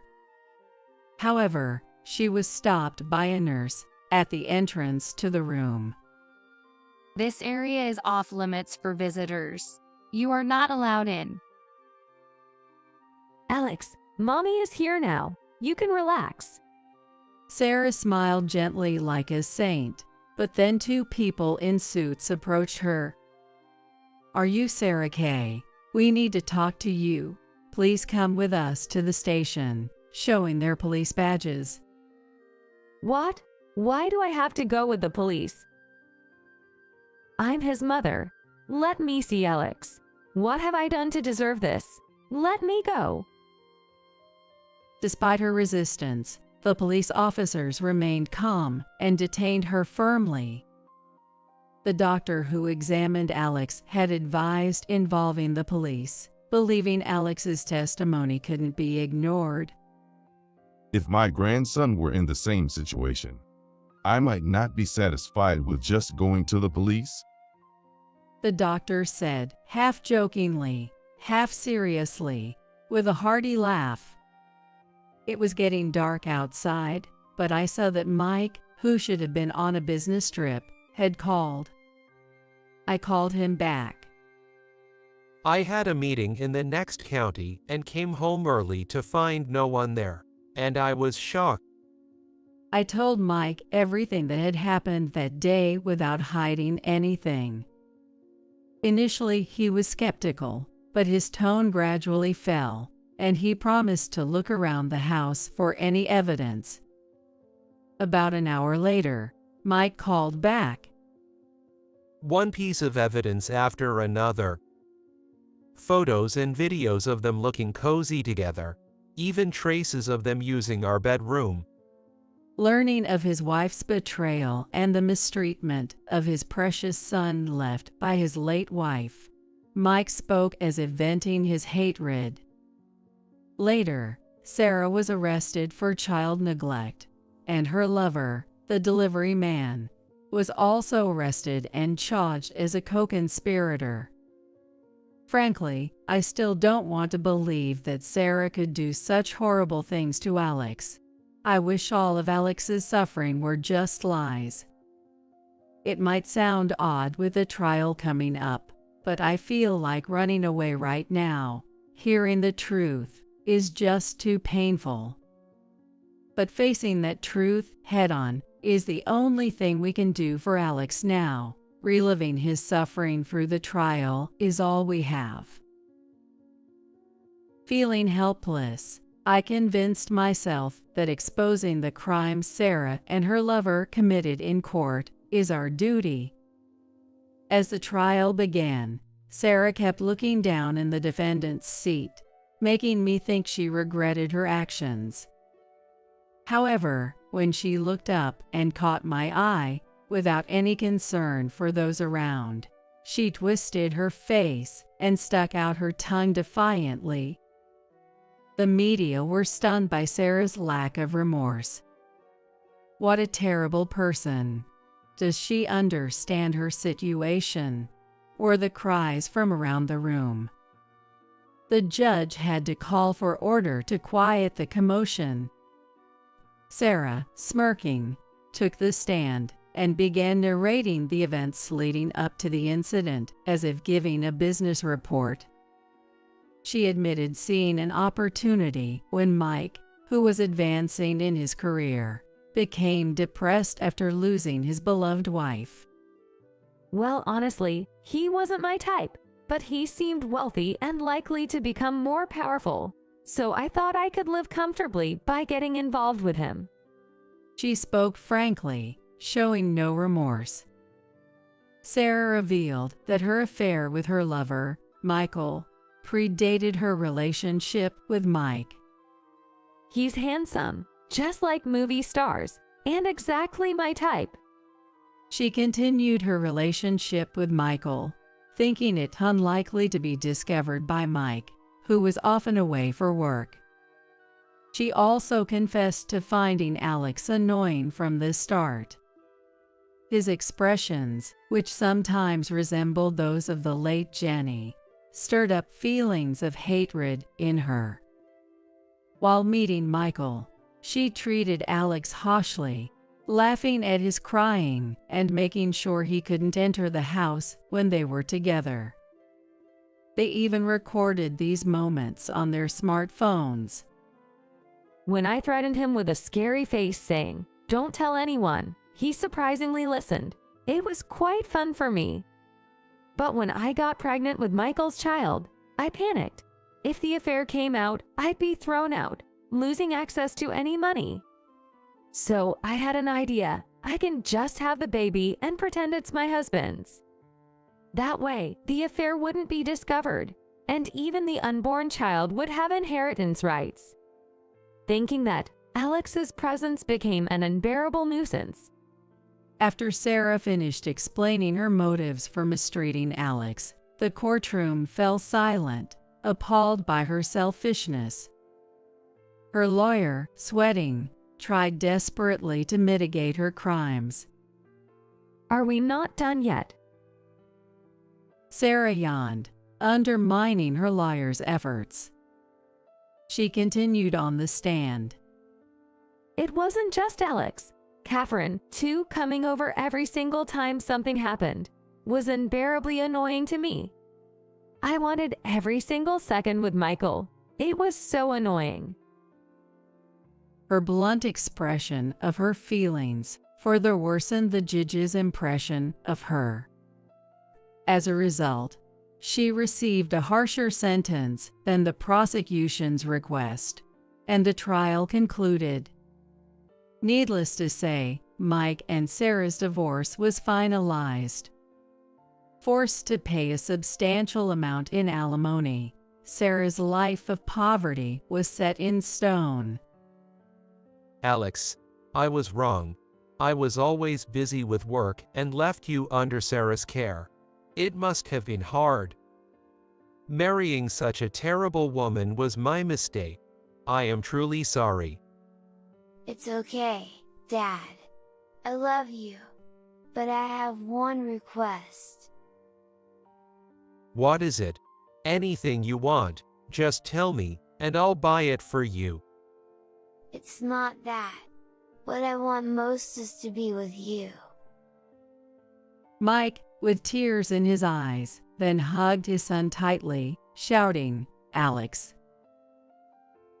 Later, Mike applied for a transfer from his travel-intensive job to a more stable office position. Everyone was surprised, but given the recent events, no one objected. Years later, after being released from prison, Sarah and Michael began loitering around our home. It's your family's fault we're labeled as criminals. Can't rent a place or get a job. You've made us suffer. Take responsibility.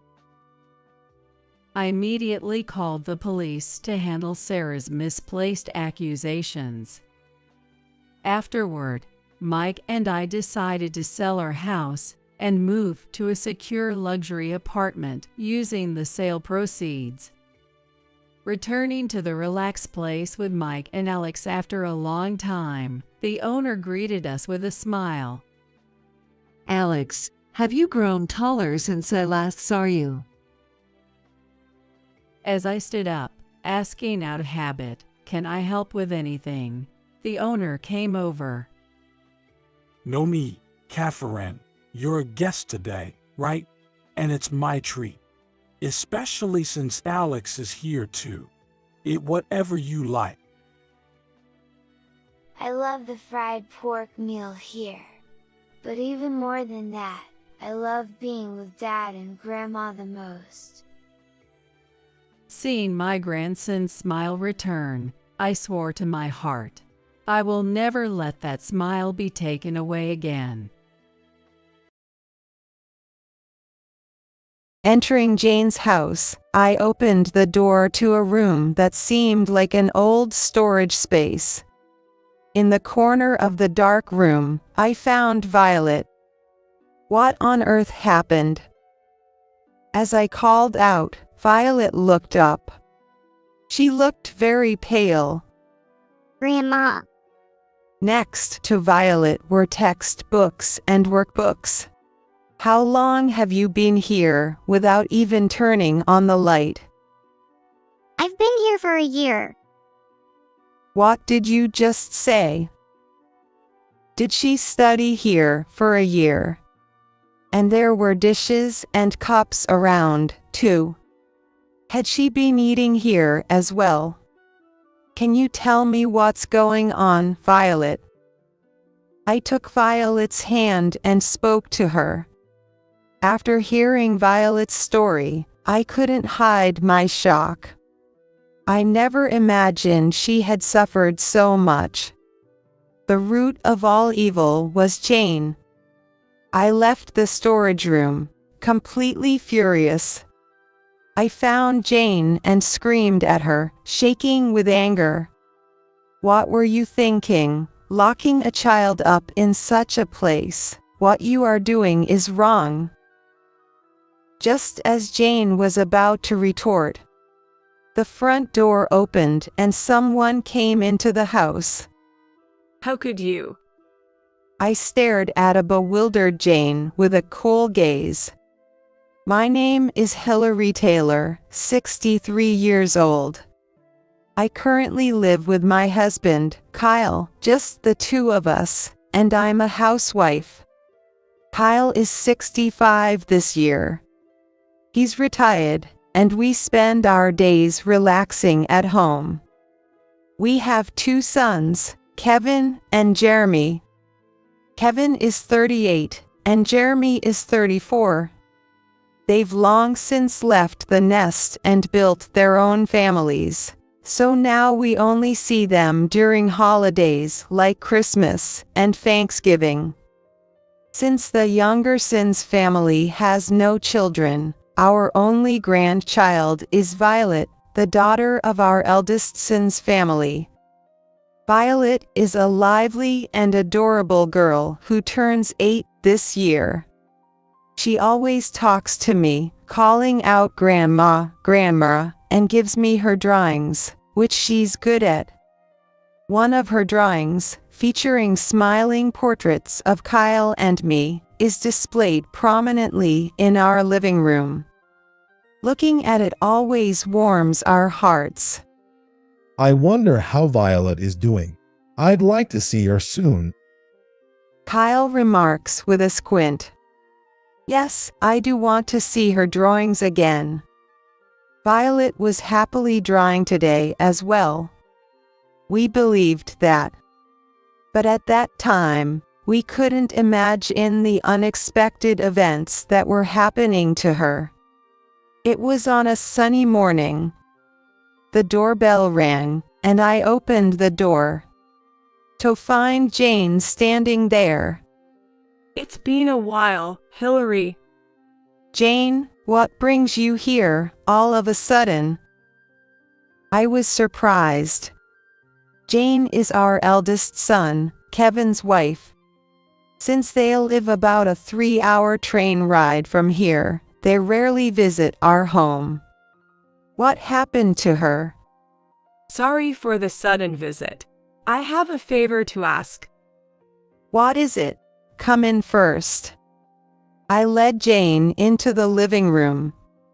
Kyle too was surprised by her unfamiliar presence. Jane, like Kevin, is 38 years old. She looked the same as the last time we met, with light makeup and simple clothes. However, her face seemed to carry a hint of fatigue. Without touching the tea I offered, Jane started to speak. Hillary, Kyle, I actually need to borrow some money. What? Why? It's for Violet's tuition. She's attending a tutoring now, but we're thinking of enrolling her in another one that has a track record of sending students to top schools. Tutoring. I was taken aback. Violet is still in elementary school. Isn't tutoring unnecessary at her age? I was about to say so, but times have changed, and I'm not familiar with the current educational situation. Therefore, I couldn't strongly object. Violet wants to become a lawyer. That's why she needs to focus on her studies from now on. That's the first time I'm hearing this. Violet loves drawing. I seem to recall that she previously mentioned wanting to pursue a career in drawing or illustration. I was puzzled. Suddenly, Jane's eyes narrowed sharply. How can you say that? That's not possible. Violet is going to become a lawyer no matter what anyone says. So please lend us the money. Jane's vehement demand made both Kyle and me shrink back. If that's the case, we need to check with Kevin first. Kyle said, to which Jane suddenly regained her composure and answered with a smile. Kyle, it's okay. Kevin agrees to. We'll pay you back as soon as we get the bonus. But she's already attending a tutoring, right? And you're saying to add another one. Hillary, the competition starts from elementary school these days. Without good education, you're left behind in society. It's all for Violet's future. Please understand, I beg you. Now she was tearfully making her plea. Kyle and I exchanged looks and fell silent. It's hard to argue when it's for Violet's future. I'd like to hear it directly from Violet, though. Violet is studying hard at home right now, not wanting to waste any time. She's really trying her best. So please don't disturb her. Shouldn't we as adults do everything possible to support Violet's wishes? Is that so? How much do you need? For now, just $1,000 for the summer courses. The payment deadline is close. Kyle sighed. All right, if that's what Violet wants to do. Yes, I'll withdraw it from the bank. Thus, we lent the money to Jane. But it was all news to me. I had no idea Violet wanted to be a lawyer. But after all, we are just grandparents and don't live with her. It's no wonder Violet has a change of mind. That's what I thought, trying to convince myself. But the story didn't end there. A few days later, while reading the newspaper, Kyle looked up and said thoughtfully, About Violet, does she really want to become a lawyer? I mean, if she truly thinks so, of course, I'll support her. But it was quite unexpected. Yes, maybe we should hear it from Violet herself. I decided to make a phone call. Violet doesn't have a cell phone. The only way to communicate with her would be through Jane. Hello, Jane, thanks for the other day. Is Violet there? Can I talk to her? Violet, she can't answer the phone. She's busy. Jane responded curtly. Just for a short while. Then Jane suddenly started yelling. Just for a while. What if she misses solving even one problem during that time? The entrance test for the tutoring we talked about is coming up. The test scores will determine her class placement.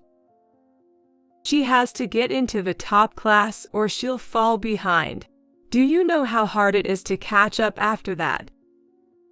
I was taken aback by Jane's torrential tirade. And since she was completely unyielding, I had no choice but to reluctantly end the call. How did it go? Kyle asked anxiously, and I shook my head. No good, Jane wouldn't put her on the phone. What?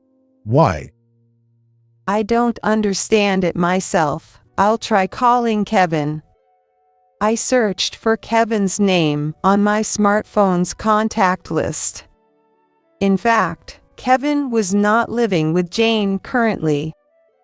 He had been on a work assignment alone for about a year now.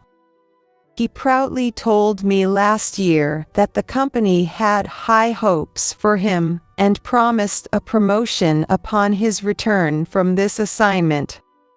I didn't want to involve him too much, but it seemed necessary now. Kevin answered the phone immediately. Hello, oh, it's you, Mom.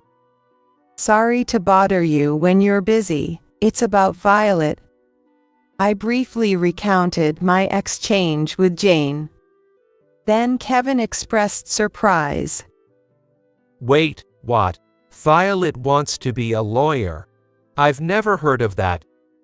Kevin, like us, had never heard of it. Moreover, he was unaware that Jane had become so enthusiastic about Violet's education. Being away from home for a year, it's no wonder.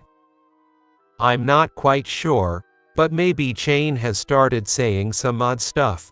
I'm swamped with work right now. It'll be a while before I can return home, but I'll try to talk to them in person next time. That would be better. It might be nosy, but I'm really curious about Jane's sudden change. Is it that weird? Oh, now that I mentioned it, speaking of lawyers.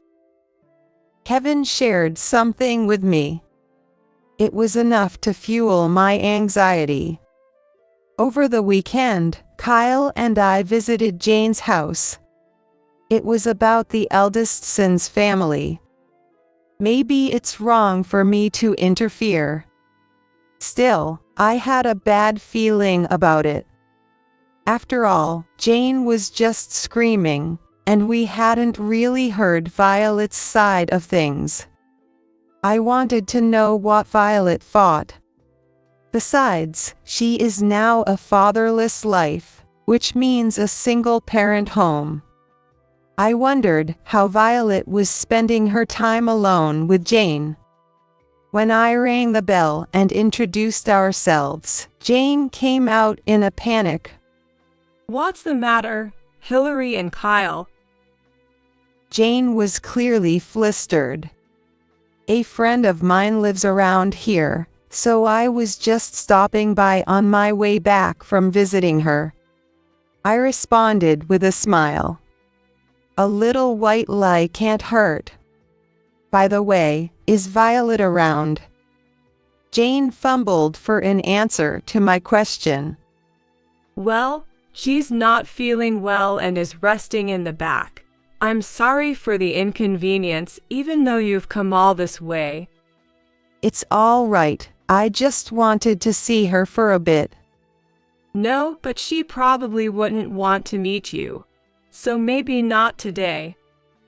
Jane was adamant about not letting us see Violet, not budging an inch. Something felt off. At that moment, Kyle spoke up.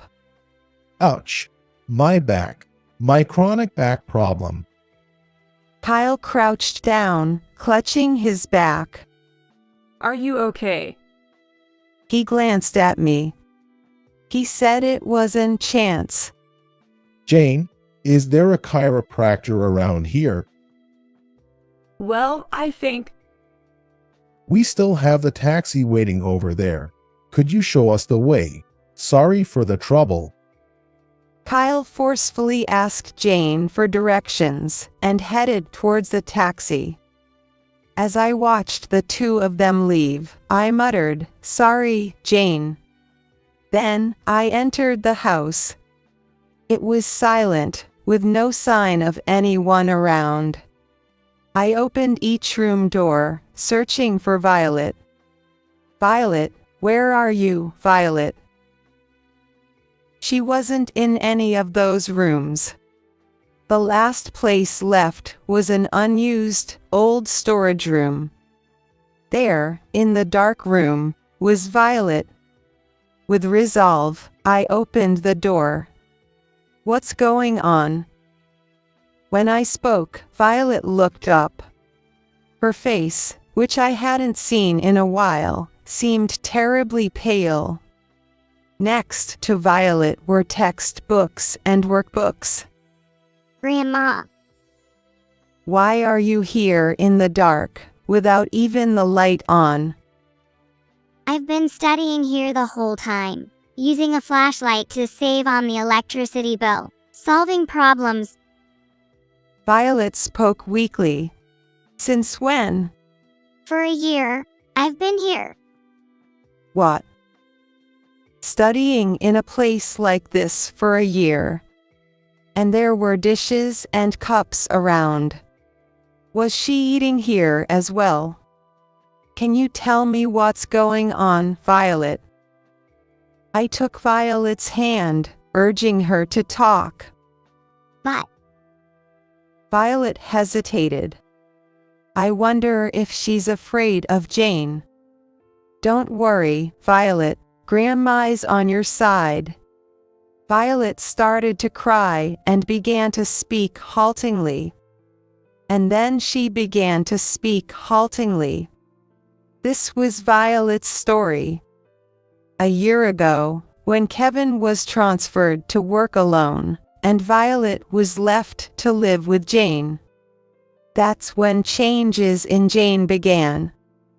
While Violet was drawing as usual, Jane spoke to her. Violet, you're already 8 years old. You should start focusing more on your studies for middle school, not just drawing silly pictures all the time. Of course, Violet argued back. But Jane wouldn't listen. On the contrary, she tore up the illustration of the violet. Listen, stop wasting time on drawings that won't benefit your future. You're going to be a lawyer. It's a respected profession, helping people. Sounds good, right? Jane said this with a smile. That's when Violet's days of hell began. She was forced to attend tutoring, dealing with a massive amount of homework. Though only in 3rd grade, Violet was pushed to study at a middle school level for accelerated education. Rest was not an option. If test results were poor, Jane would rage and berate Violet. Eventually, Violet was told, as punishment, you'll live in the storage room, making her eat and study there. Moreover, if you can't answer the questions, you don't deserve to sleep inside the house, so she slept under the eaves. Sometimes, Kevin would return from his assignment.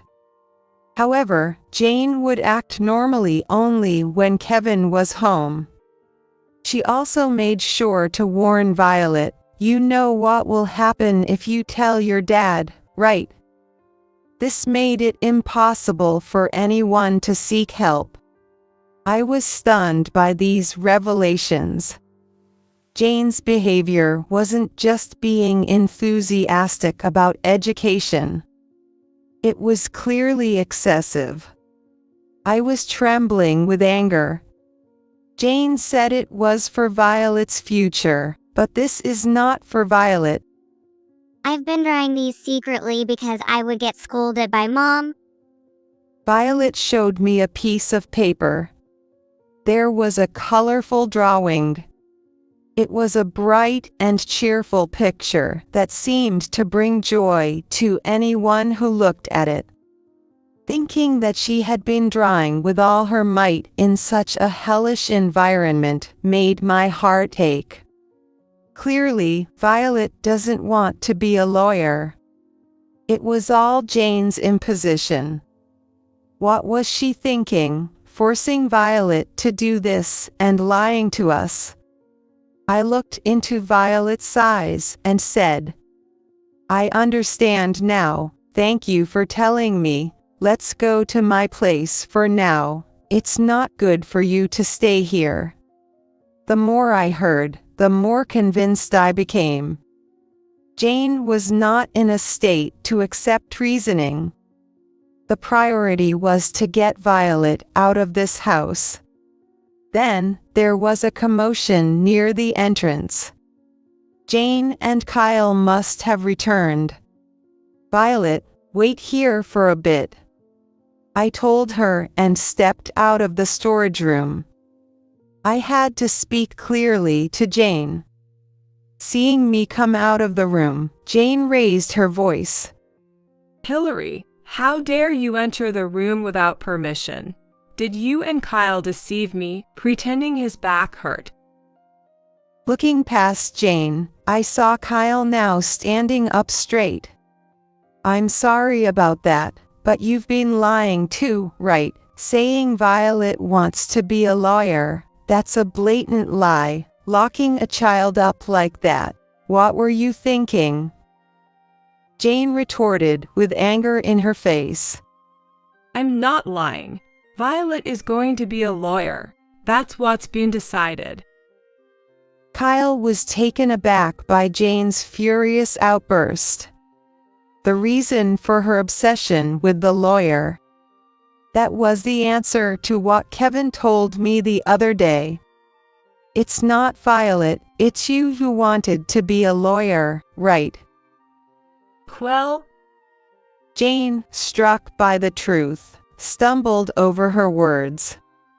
According to Kevin, Jane once aspired to be a lawyer, but failed the exams. She became an office worker because she was unable to obtain a license to be a lawyer. Then she met Kevin and got married, and perhaps after having Violet, she was reminded of her old dream. It seemed she was trying to live out her own desires through her child. I spoke to her firmly. At that moment, the front door opened.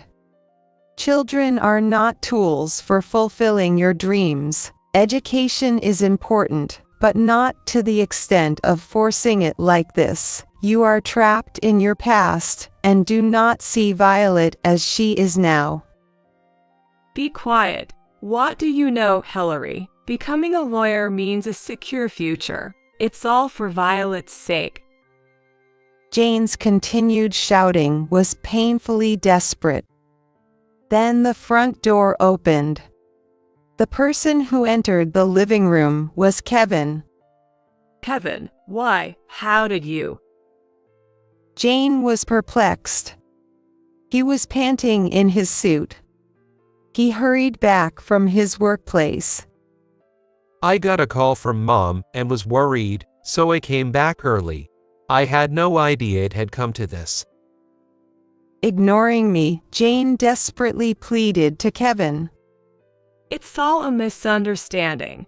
I want to support Violet's dream. Kevin was not confused by Jane's words. I heard from Mom. You visited Mom to borrow money to put Violet in an expensive tutoring, right? And you lied about me agreeing to it. Chastised by Kevin, Jane momentarily looked guilty. But she quickly regained her composure and began to speak. This was an investment for the future, not really a debt. Jane mumbled her excuses. At that moment, Kevin looked around and picked up a document from the desk. Is this the tutoring? It turned out to be an application form for tutoring. The pamphlet contained the convenient words dramatic grade improvement and success in entering prestigious high schools. Despite Violet already attending one, Jane was planning to enroll her in even more.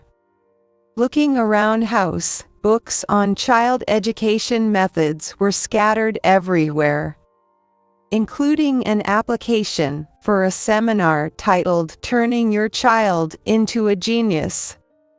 Of course, it would cost something. The amount of money being spent was shocking. Kevin looked at the tutoring application, appalled. It's so expensive. What are you thinking? But I manage with my savings from before I was married. Recently it's not been enough, so I just asked your parents for help. Jane made an excuse on the spur of the moment. She doesn't seem to think he's at fault one bit. Kevin sighed in frustration, deciding to ignore Jane. It looks like Kyle has decided to ignore Jane from now on. Turning to me, he said wearily, There's no point in talking to Jane anymore. Where is Violet? She's in the storage room in the back. She's been isolated there. As a punishment for not being able to study, she even eats and sleeps there, under the eaves. I just can't leave Violet here. Upon hearing this, Kevin exploded. What? That's unbelievable. Then Violet came out of the room. Dad, you're back. She was noticeably thinner, with dark circles under her eyes. Seeing her, Kevin embraced Violet. I'm so sorry, Violet. I didn't realize. I'm sorry. He then glared at Jane. Violet can't stay here anymore. I'll take her with me. That's best. You can't just decide that. Kevin shouted at Jane, who was persistently pressing the issue. I can't leave her with you anymore. Reflect on your actions alone. Jane flinched and fell silent. Leaving Jane standing there, Kevin, Violet, Kyle, and I left the house. We headed towards the station, starting to walk. During this time, Kevin was still handling calls from work, indicating he was extremely busy. After finishing the call, Kevin apologized to us. Sorry, Mom. Work is hectic.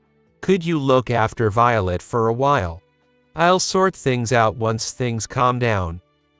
Of course, we'll take good care of Violet. Don't worry. Are you okay, Violet? I turned to Violet. Yeah, I'm okay. Violet looked a bit anxious. I wonder if Jane's spell hasn't been broken yet. I squeezed her hand reassuringly. By the time we reached home, it was completely dark. Violet finished her dinner and fell asleep immediately. She must have been under a lot of pressure lately. She seemed to have worn herself out completely. Poor child, being forced into this. I couldn't help but tear up looking at Violet's sleeping face. I never imagined it would come to this. Kyle sighed deeply. Kevin left Violet in our care and returned to his posting. Kevin said he was going to persuade Jane, but can he? My worries proved accurate. A week later, Kevin contacted us. He had been trying to reason with Jane in between his busy work schedule. Kevin repeatedly tried to persuade Jane, urging her to realize the foolishness of her actions and to change her ways. However, Jane showed no signs of repentance. Far from showing remorse, Jane even said, "Where have you put Violet? She will fall behind in her studies. There are tests coming up soon." Are you still talking like that? Go back to who you were. Kevin pleaded, but she retorted immediately. I'm normal. I'm the one who thinks about Violet more than anyone else. Despite hours of conversation, no resolution was reached, eventually leading to her hanging up the phone. The situation was at a standstill. It was around the time discussions emerged about considering divorce and Kevin formally taking custody of Violet. One morning, the doorbell rang, and when I opened the door, then there was Jane standing there. Jane. She was in her pajamas, her hair a mess, and her eyes were wild.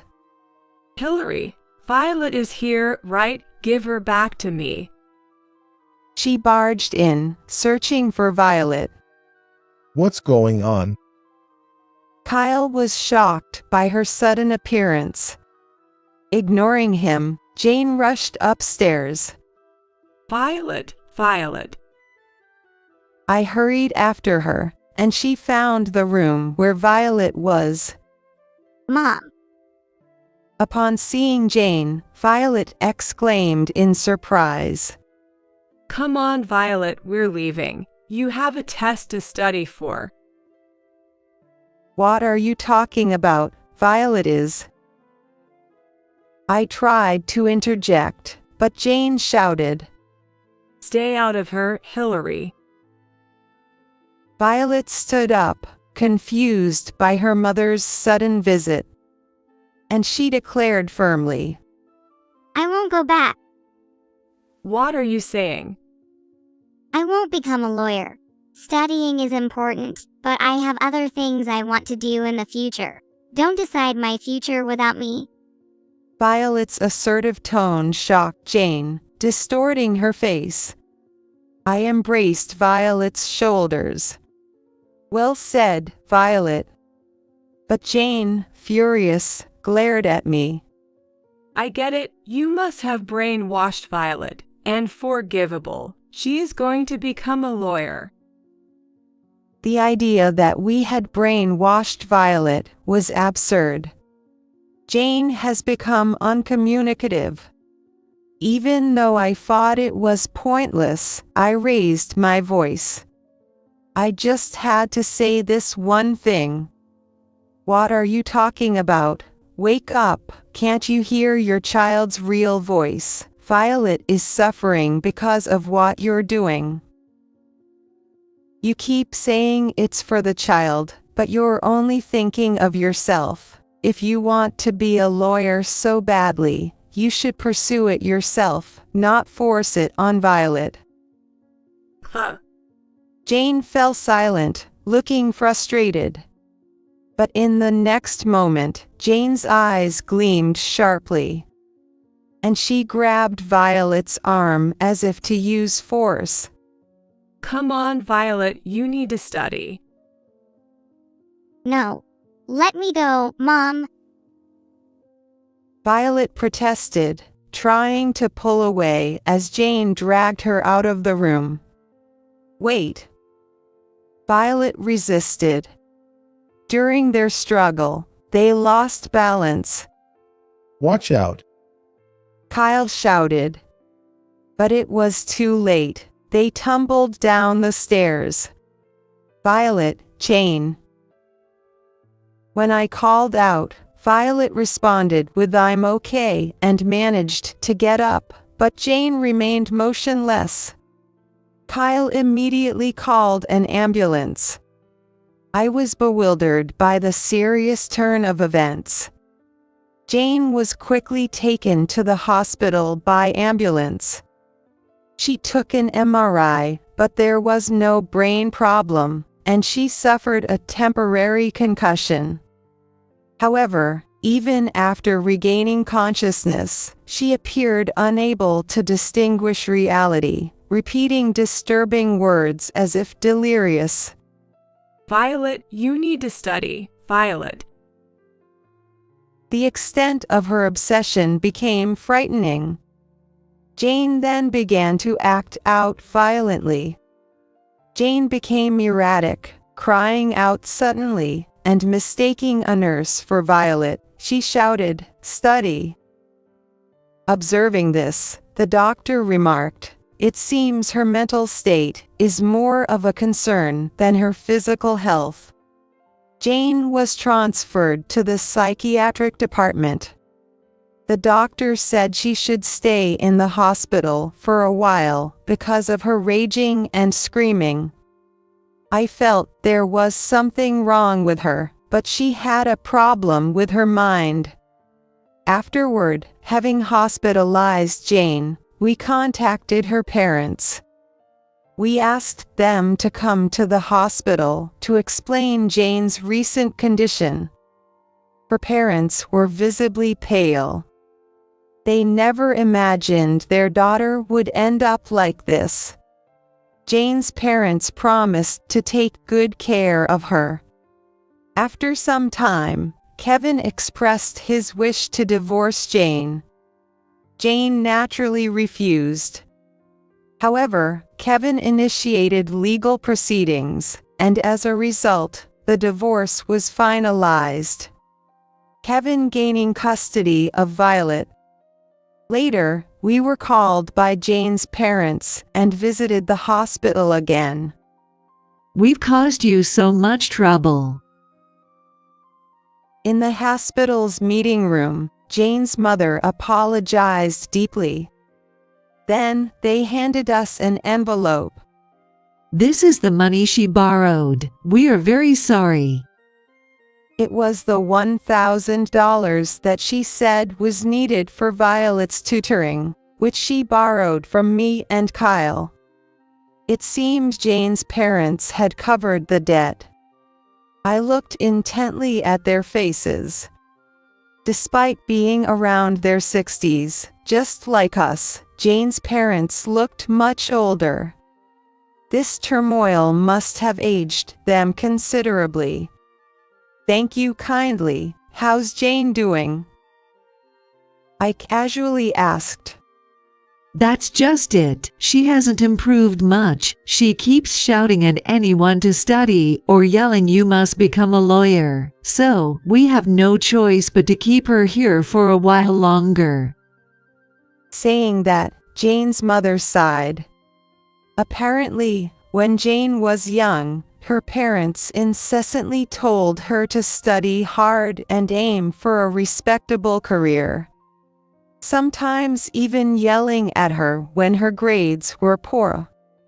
I wonder if it's because we pushed Jane too hard when she was young that things turned out this way. It's too late now, but we deeply regret it. Jane's mother's unexpected confession left me with mixed feelings. This was the root of Jane's breakdown. A negative cycle passed down from her parents to Jane, and then to Violet. However, this cycle had to be stopped. With resolve, I declared, children have their own happiness. When parents impose too many of their ideals, it can break the child's spirit. Violet was also in danger of this. From now on, Kevin and we will take responsibility to ensure Violet grows up freely and happily. Jane's mother was in tears. She must be reflecting on what she did to little Jane. I hope that from now on, they can live while offering support to Jane, whose spirit has been broken. With these thoughts, we left the hospital. Afterward, Violet and Kevin began living with us. Kevin requested a transfer. Kevin negotiated with his superiors to work at a branch near our family home. I was worried that this might affect his chances for promotion, but Kevin reassured me, dismissing the concern as if it were nothing.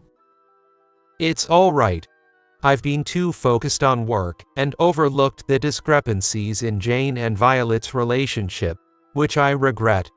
Now, I want to be more attentive to Violet. Saying this, Kevin smiled. Fortunately, Kevin, who had an understanding boss, won the promotion on his performance. This brought us relief. Violet has regained her brightness since then. The move necessitated a school change, which initially worried us. But Violet said, I'd rather transfer schools. In her previous environment, academic pressure had limited her playtime with friends. It seems that this led to Violet becoming isolated. However, Violet made a lot of new friends after she changed schools and became brighter. Now, she enjoys drawing her favorite illustrations and sharing them with everyone. She smiles and says she wants to be an illustrator in the future. Seeing Violet return to her original self and being happy is the most joyful thing for us. Parents worry about their children's future, and parents tend to put more rails on their children than they need. But if you make a mistake, it's just an imposition of your ideal. We keep this in mind, gently overseeing their growth. The most important thing is Violet's smile. We continue to hope that Violet will grow up healthy and happy. Well, from today, please take care of the 7 of us. Upon opening the front door, there stood my son, whom I hadn't seen for several months. Behind him, his wife and children were standing with large luggage. I hadn't heard anything about this, and I told him it was rude to suddenly show up at one's parents' house with so many people, but my son was unfazed. He entered, brushing off my words with an indifferent yay, a sight that was nothing short of terrifying. Why did my son come back? Months ago, after I criticized him and his wife for their reckless spending, it was he who called me a greedy old hag and cut off ties with me. My son, much stronger than me, easily pushed open the door and came in. There's obviously not enough room for 7 people here, you know.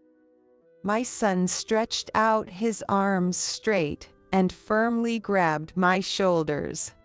He said with a pleasant smile, causing me pain, Once you're done with cleaning and laundry, Mom, you can sleep in the hallway. My name is Barbara, a 75-year-old woman living on a pension, just an ordinary American woman. Before I got married, I was all about my career at the company. Initially, I loved my job, and since there were many women around, there was an understanding for women working overtime. Back then, the societal norm was once a woman gets married, she should stay at home. However, my company said, "You've been doing great work, so if possible, we'd like you to stay. What do you say?" It was fulfilling work, but my husband wanted me to be a stay-at-home wife, so I became one after we got married. I also got really into cooking, putting extra effort into my usual dishes, making them taste professional. I had always admired the idea of spending time and adding that extra touch to cooking. I secretly found joy in having more time for my hobby of sewing by being a stay-at-home wife. We only had one child, Jason, but I cherish the time we spent together as a family of 3. When Jason was young and in elementary school, I loved how clingy he was. As he hit middle school, Jason went through a rebellious phase and sometimes put emotional distance between us, but he was blessed with good friends. He even has friends from middle school he keeps in touch with to this day. In high school, influenced by his friends or maybe thinking about college, Jason focused more on his studies. My husband, despite his old-fashioned views, was supportive in raising our child, making the tough parenting journey enjoyable. I was lucky to have mom friends around during high school and college entrance exams, discussing things like, what approach are you taking with your child? What advice should we give? And how can we support their study focus? I ended up paying for most of the wedding because Jason hadn't saved much. My husband worked hard and provided well for us, ensuring a smooth and comfortable life. My hard-working husband passed away 5 years ago after a battle with illness. Now, I'm living alone, getting by on my pension and the savings my husband left behind. I use my sewing skills to create pieces and sell the finished products on thrift market website, earning a bit of income. With a comfortable financial situation and no struggles in daily life, I've been leading a fulfilling life, volunteering with friends besides my hobby.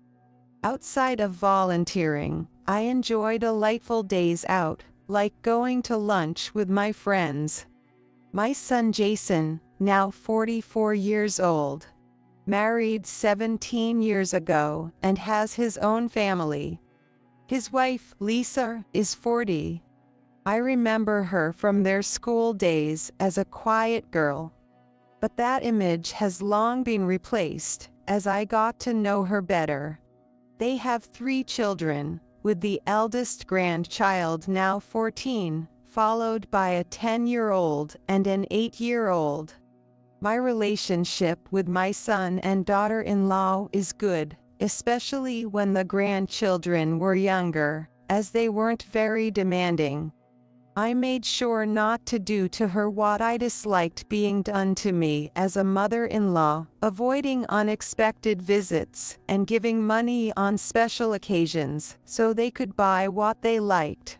I thought we were maintaining a healthy distance, but recently things have changed. My daughter-in-law now often asks for gifts for the grandchildren or to eat out at expensive restaurants every week. When we go out to eat, she and my son never even pretend to reach for their wallets, always choosing pricey places. But dining out is still better in a way. I enjoy seeing my grandchildren happily eating and saying how delicious everything is.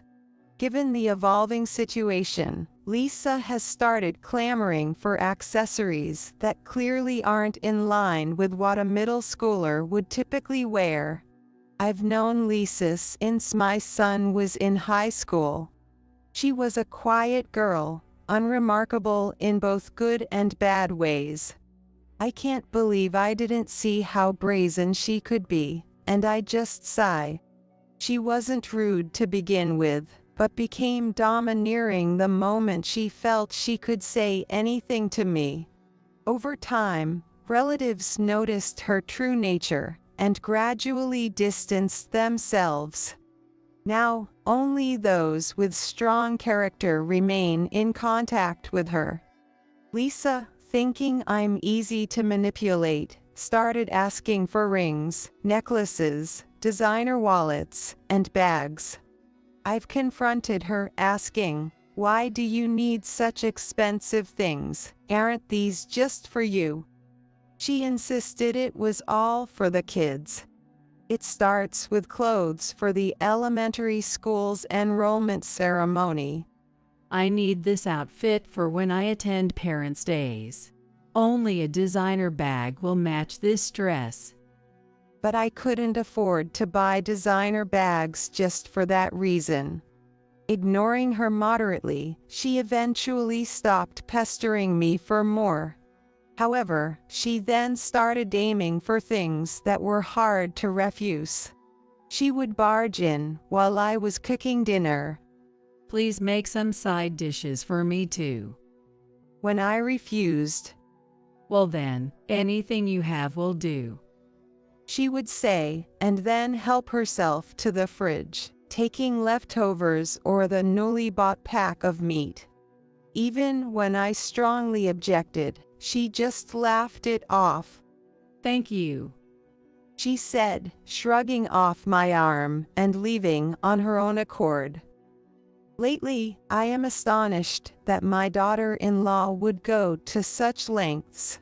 It's common to hear about daughters-in-law being troubled by mother-in-law issues, but is it normal for me, the mother-in-law, to be the one distressed? It's audacious how she would suddenly visit and then ask for meals for her entire family. And yet, she never shows up for the Memorial Day or visits my late husband's grave. On the Thanksgiving day, she would ask for money for the grandchildren, devour the Thanksgiving's feast, and then leave without greeting other relatives. One summer, after being ignored despite many warnings, she said, "It's a trend now to give money on the Thanksgiving day and during Christmas season. Give them to all the kids, please." Without even showing respectfulness to the grave or any gift to me, she still demanded money for her 3 grandchildren, pushing me to my limit. When I finally confronted her about her appalling behavior, Jason blatantly looked at me, sighed, and even clicked his tongue. We're gracing you with our presence and giving you time with the grandchildren. And this is how you talk. Fine then. We won't contact this crazy old woman ever again. Who's being crazy? Fine, I won't contact you either. Don't ever come back. Lisa left quickly with the children, not even looking back. Since then, the once frequent calls ceased, and the unexpected visits stopped. Afterward, I became busier with my sewing hobby and volunteering, continuing my days without involving my son. Blessed with supportive friends, I enjoyed lunches out and lived busy, fulfilling days. Not contacting my son brought me peaceful and calm times. With sewing, volunteering, and lunches with friends, those days of leading a stimulating life were indeed happy. During my volunteer work, a handicapped person said, "Barbara, thank you as always. It made me feel appreciated, and I was very happy." Being naturally sociable and blessed with many friends, my phone constantly rang with their calls. Whenever I received an email, the cheerful ping sound would play to make a notification, and I'd think, another invitation email, always finding the content pleasant and smiling to myself. 3 years into the estrangement, my home phone, which I hadn't set to block calls, rang for the first time in ages. It was my son. I quickly figured out how to block incoming calls on my cell phone, but I couldn't figure out how to do it on the home phone, so I left it as it was. I've been peacefully minding my own business, without any contact, actually. So what on earth is going on? On the phone, I heard, "Hello, Mom," from Jason's voice, and faintly heard Lisa asking, "Did you get through to Barbara?" It seemed they were both calling together. Jason didn't say he was well, or that it had been a long time. I need money, he said, laughing without any shame. Appalled, I was about to hang up when I heard Jason sigh. Actually, I got fired from my job. What? Reacting might have been a mistake, because Jason, thinking I was listening, rapidly continued. Actually, I had a bit of a health issue and made some mistakes. Made a pretty big blunder and was told to take responsibility. So, I got fired. No farewell party or anything. It's been tough, huh? Keep it up, I said, but honestly, I could only think, so what? I could guess the next words from my son, who lost his job and was asking for money.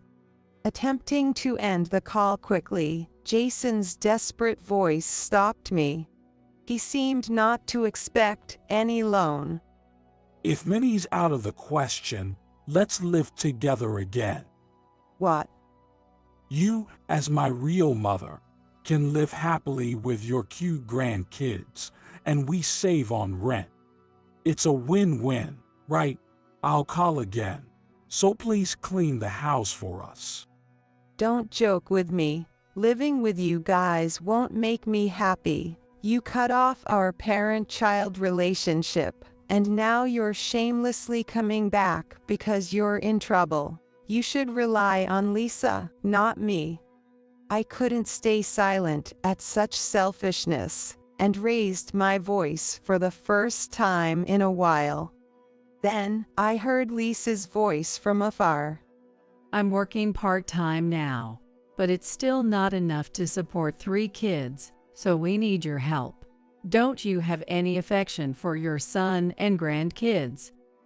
"Not at all. Living with you would just mean being treated like a maid, eating through my money. I refuse to live together or give any financial support. Don't contact me again."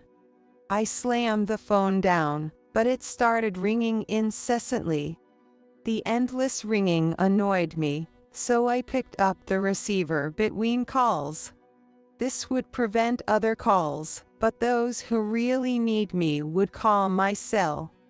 However, the calls from my son and his wife didn't stop. Leaving the receiver off or putting it back, they seemed to find the exact moment to call. Tired of ignoring them, I reached out to a close friend. On a whim, I called a close entrepreneur friend on my cell. "Hello, I want to know how to block calls on the home phone." 3 months had passed since I regained peace.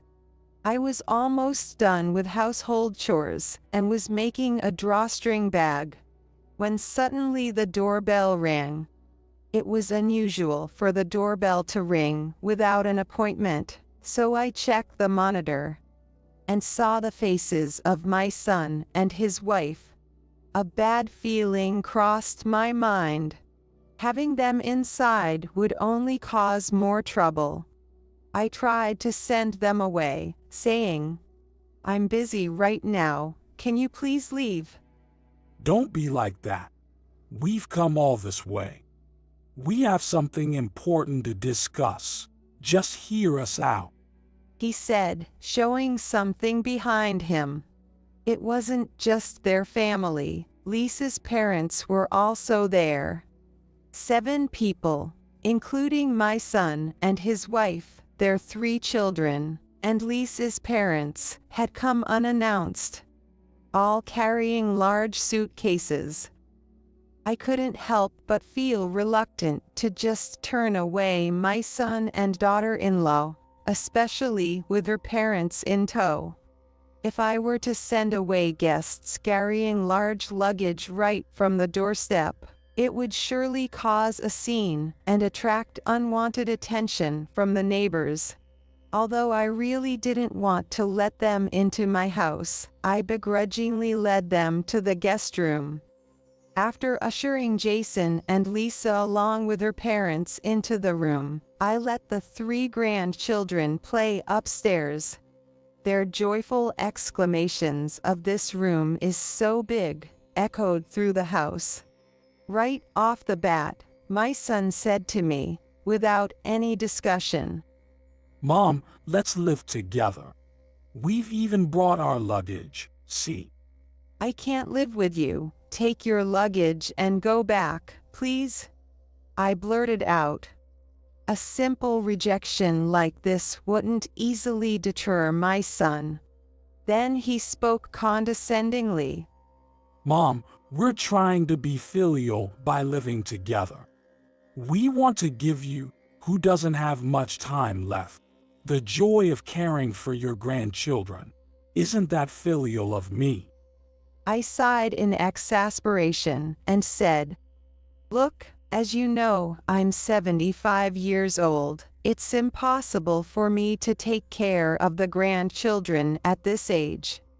I was disillusioned that the form refusal I had expressed over the phone seemed to have been ignored.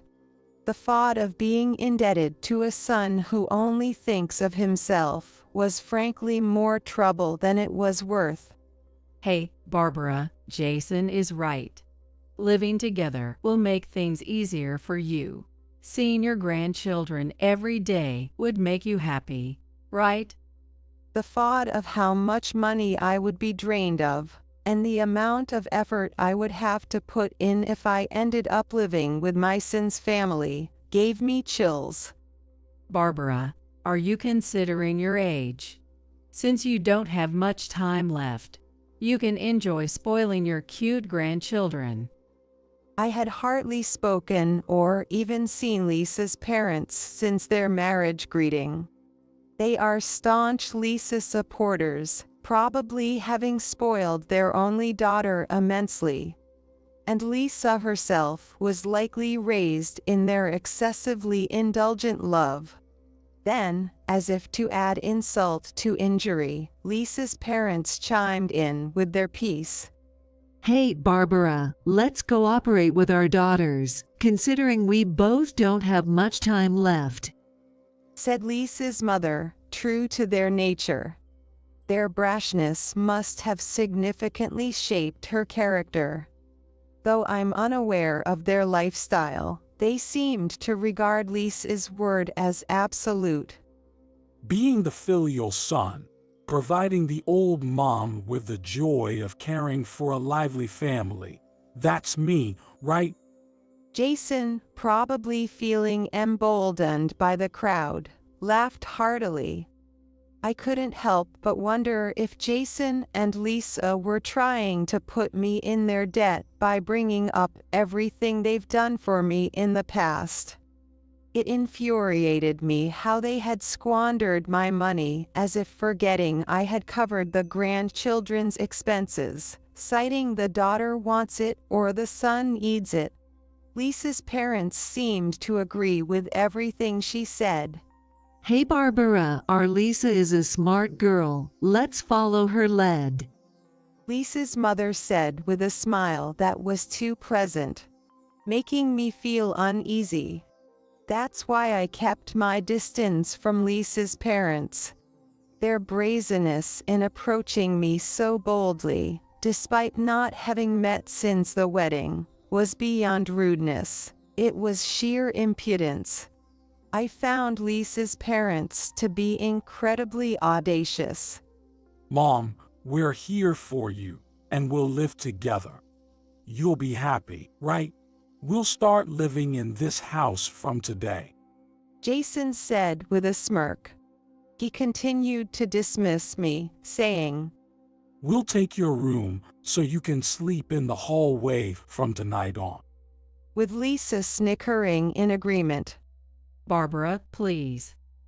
I couldn't stand being manipulated by my son's family and Lisa's parents any longer. I pushed past them and retreated to my room on the second floor. Soon after, I came down with my carry-on, to the astonishment of my son and his wife and Lisa's parents. I'm leaving, so make yourselves at home. What? My son gasped. What about the housework? And we thought we were finally free from it, Lisa fretted. Their words confirmed my suspicion that they intended to treat me like a maid. I was speechless at the audacity of Jason, jobless and unable to support his family, and Lisa, whose part-time work wasn't enough.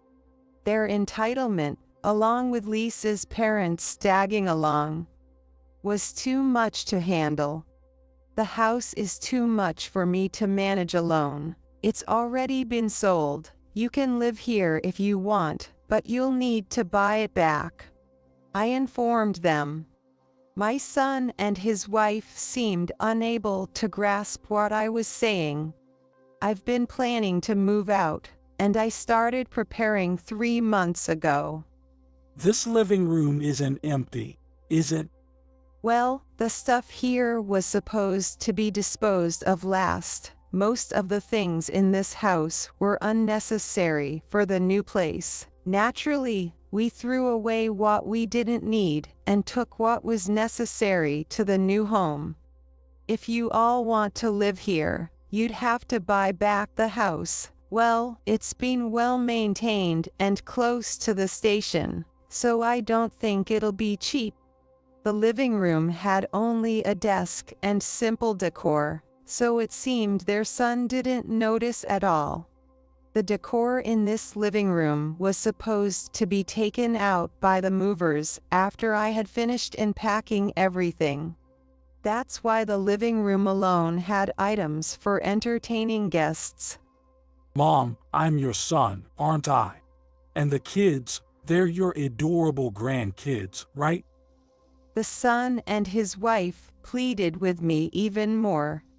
I couldn't help but snort with laughter.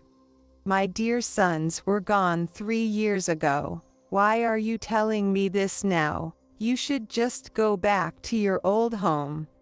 We've already terminated our apartment lease. Without jobs, we can't pay the rent. Living on Lisa's income is tough. We have no choice but to rely on you, Mom. Even with such pleas, I'm not obligated to support my son's family or Lisa's parents. What are you talking about? You just need to find a job, and if Lisa continues her part-time work, you should be able to manage. Don't make excuses for being unemployed. Just get a job. The main provider should be you, Jason. I pushed my son away. My parenting days are over. I have no obligation to support Jason now. We're asking because we can find jobs right away. My son retorted angrily. Then you should ask Lisa's parents. They are good supporters for Lisa, and it would be easier for you to live there, Jason. Even our parents sold their house and moved here. This is the only place we have to return to. This house isn't mine anymore. If you want it, you'll have to talk to a real estate agent to buy it. Seeing their situation, I realized they truly had nowhere else to go. It seems the son and his wife have no home to return to. But this place is no longer a home for Jason either. All I can say is, I'm flabbergasted. I'm appalled they really thought they could live with me without my consent.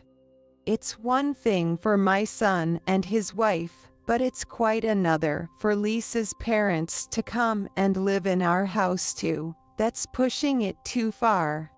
You're a parent too. Shouldn't you naturally take care of your son, daughter-in-law, and grandkids? Lisa's mother had the nerve to say that, but their audacity is astounding. Just because I'm a parent doesn't mean I have to take care of Lisa's parents too. And if you're a parent, why not look after your daughter and her family? Plus, Jason and I cut ties 3 years ago. I've considered my son as good as gone since then. So, it's too late to ask for my help now. The house is sold, and the next place is just a 1-bedroom apartment. There's no room for you folks. I said this with a mix of sarcasm and disdain. No matter how charitable I feel, I'm not broad-hearted enough to support a son and daughter-in-law with whom I've severed ties. Without a home of my own, there's nothing I can do. And for me, living on a pension, there's nothing left I can do for Jason and his family. I've got enough on my plate, just dealing with my own retirement. Indeed, this house holds many memories with my husband. Memories of a time when things were better economically, and how hard my husband worked to buy this house. There are also precious memories of living with Jason. Memories that now bring tears of nostalgia. Disowning the son we raised together. Am I being irresponsible as a parent? But Jason is over 40 now, married with 3 kids of his own. If there is still a parental responsibility, then surely I must have gone wrong somewhere in raising him. Amidst all this, Jason and his family are blaming each other. It seems nobody ever thought I would sell this house. Indeed, selling this house, now that I'm over 70 and the mortgage is paid off, would be risky. Honestly, I wouldn't have done it if things hadn't gone sour with Jason and his family.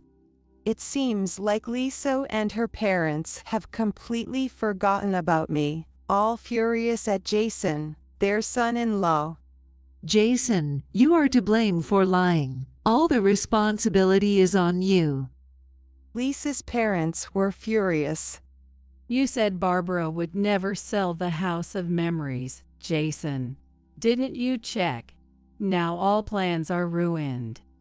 Lisa was also very angry. In fact, I've been close friends with the landlord of the apartment where my son and his wife lived for a long time. Ever since Jason said he wanted to live together 3 months ago, I've been concerned. So, I decided to contact her, who is also a landlord and a friend. From her, I heard that my son had been discussing giving up the apartment for 4 months. I was stunned by my children's actions, but I was glad to know about their plans in advance. Moreover, my friend, the landlord, told me that Jason had said he wanted to live with me, to leave some of the kids' care to me, hoping to show filial piety while I was still healthy. Knowing this, I started planning various ways to avoid living with my children. With my energy at 75, there's no way I could take care of endlessly energetic grandkids. And it was clear that if my son and his wife came, they would impose household chores on me. Moreover, I feared that living together would not only burden me with caregiving, but also drain all my finances. I spent about a week pondering what kind of environment would be comfortable for me. I wondered if I, at 75, could live happily considering my physical capabilities. Living alone in this house is not possible. It's too big to manage on my own. Even now, it's a struggle to maintain it. After much thought, I decided to sell this place and move into a senior living community. Senior housing isn't as spacious as a single-family home, so I moved out only what was necessary. I had to dispose of the things that wouldn't fit in the new apartment, but with my wide circle of friends, it was easy. I sold items and furniture that wouldn't fit in the new apartment, along with excessive clothes and antiques. Many books left by my late husband were also taken by a used bookstall. Items I hadn't used in years, and those that could be used at a charity sale at my volunteer place, were all donated. I went to the local government office, got the paperwork for moving, and found out what was necessary. Most of the moving procedures and preparations were completed 4 days ago. After settling the remaining utilities like electricity, gas, and water, I was in the home filled with memories. As I was enjoying my last moments in the house with my favorite sewing, Jason showed up just as I was about to leave. While playing upstairs, my grandkids must have overheard our conversation and peeked their faces out. Prompted by a look from his parents, my 14-year-old grandchild said, "Abandoning your own son and us, Grandma, you're heartless. A poor, lonely grandma should live with us, and you should leave all your wealth to my dad and mom."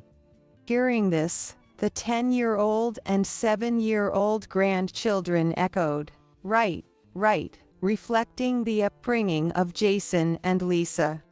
Their statements, heavily influenced by Jason and Lisa, made me wonder where I went wrong with my son's upbringing. However, Jason and Lisa have made their choices. And while I foresee hardships for my grandkids, it's out of my hands and not my concern anymore. I conveyed this to my grandchildren in an admonishing way. You should ask your mom's parents instead. There's no need for it to be me. Lisa's parents don't have savings and are barely getting by on their pensions, so that's not feasible. Besides, having us around would make life more enjoyable for you, Mom. I was so exasperated. All I could do was sigh. Jason is an adult. Find a job while Lisa is working part-time. If Lisa is working, you can at least rent an apartment in her name. The landlord of Jason's previous apartment has left it vacant for now, not wanting to live with me. If a mortgage is feasible with Lisa's part-time income and unemployed Jason, then go ahead and buy the house back. I left the house and had already contacted a real estate agent. I'm getting on in years and just want to live a life that fits my means. Later on, it seemed my son and his family tried to buy back the house I sold. Jason apparently went to the real estate agency, aiming to repurchase the house full of memories for him. He mentioned his former home address and said, "I want to buy this property." It's a big purchase, so he needs a mortgage qualification process. It seems the application didn't pass, naturally, just on Lisa's part-time income. With an unemployed son, they couldn't even discuss a mortgage. The well-located and well-maintained house was far too expensive for Jason's budget, and they couldn't afford to buy it with a loan.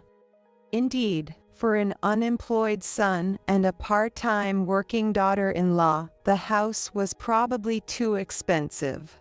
Jason's family, including Lisa's parents, ended up living in the apartment they had before, squeezing in 7 people. The landlord was surprised that in addition to Jason's family and children, Lisa's parents were living there too. It's good as a rental income, but please, no trouble. Neighborhood disputes are the last thing I want. My friend who is a landlord mentioned. Even though they are living there thanks to the landlord's kindness, the apartment is cramped for 7 people, especially with small children, which seems to be causing a lot of stress. Living in a cramped room with Lisa's parents is just making things more stressful and frustrating for them, I've heard. An acquaintance living near Jason's apartment told me Jason and Lisa are looking increasingly worn out. Jason has found a full-time job, but with no qualifications. It's not paying much, I've heard.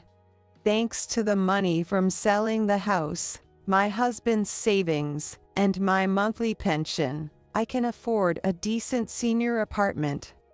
I'm enjoying my days with hobbies like sewing, volunteering, and dining with friends. My environment hasn't changed much, and I feel happy living peacefully. Since moving to the senior apartment, I've joined a dance club and am having more fun than before. Being part of the dance club has increased my circle of friends, and I'm enjoying every day. I've even made a close male friend, which has added excitement to my life, making each day feel fresh. I'm not considering marriage now, but I'm happy to be helpful to someone. I'm feeling fortunate to spend quality time with good people. I hope to continue living healthily and happily like this.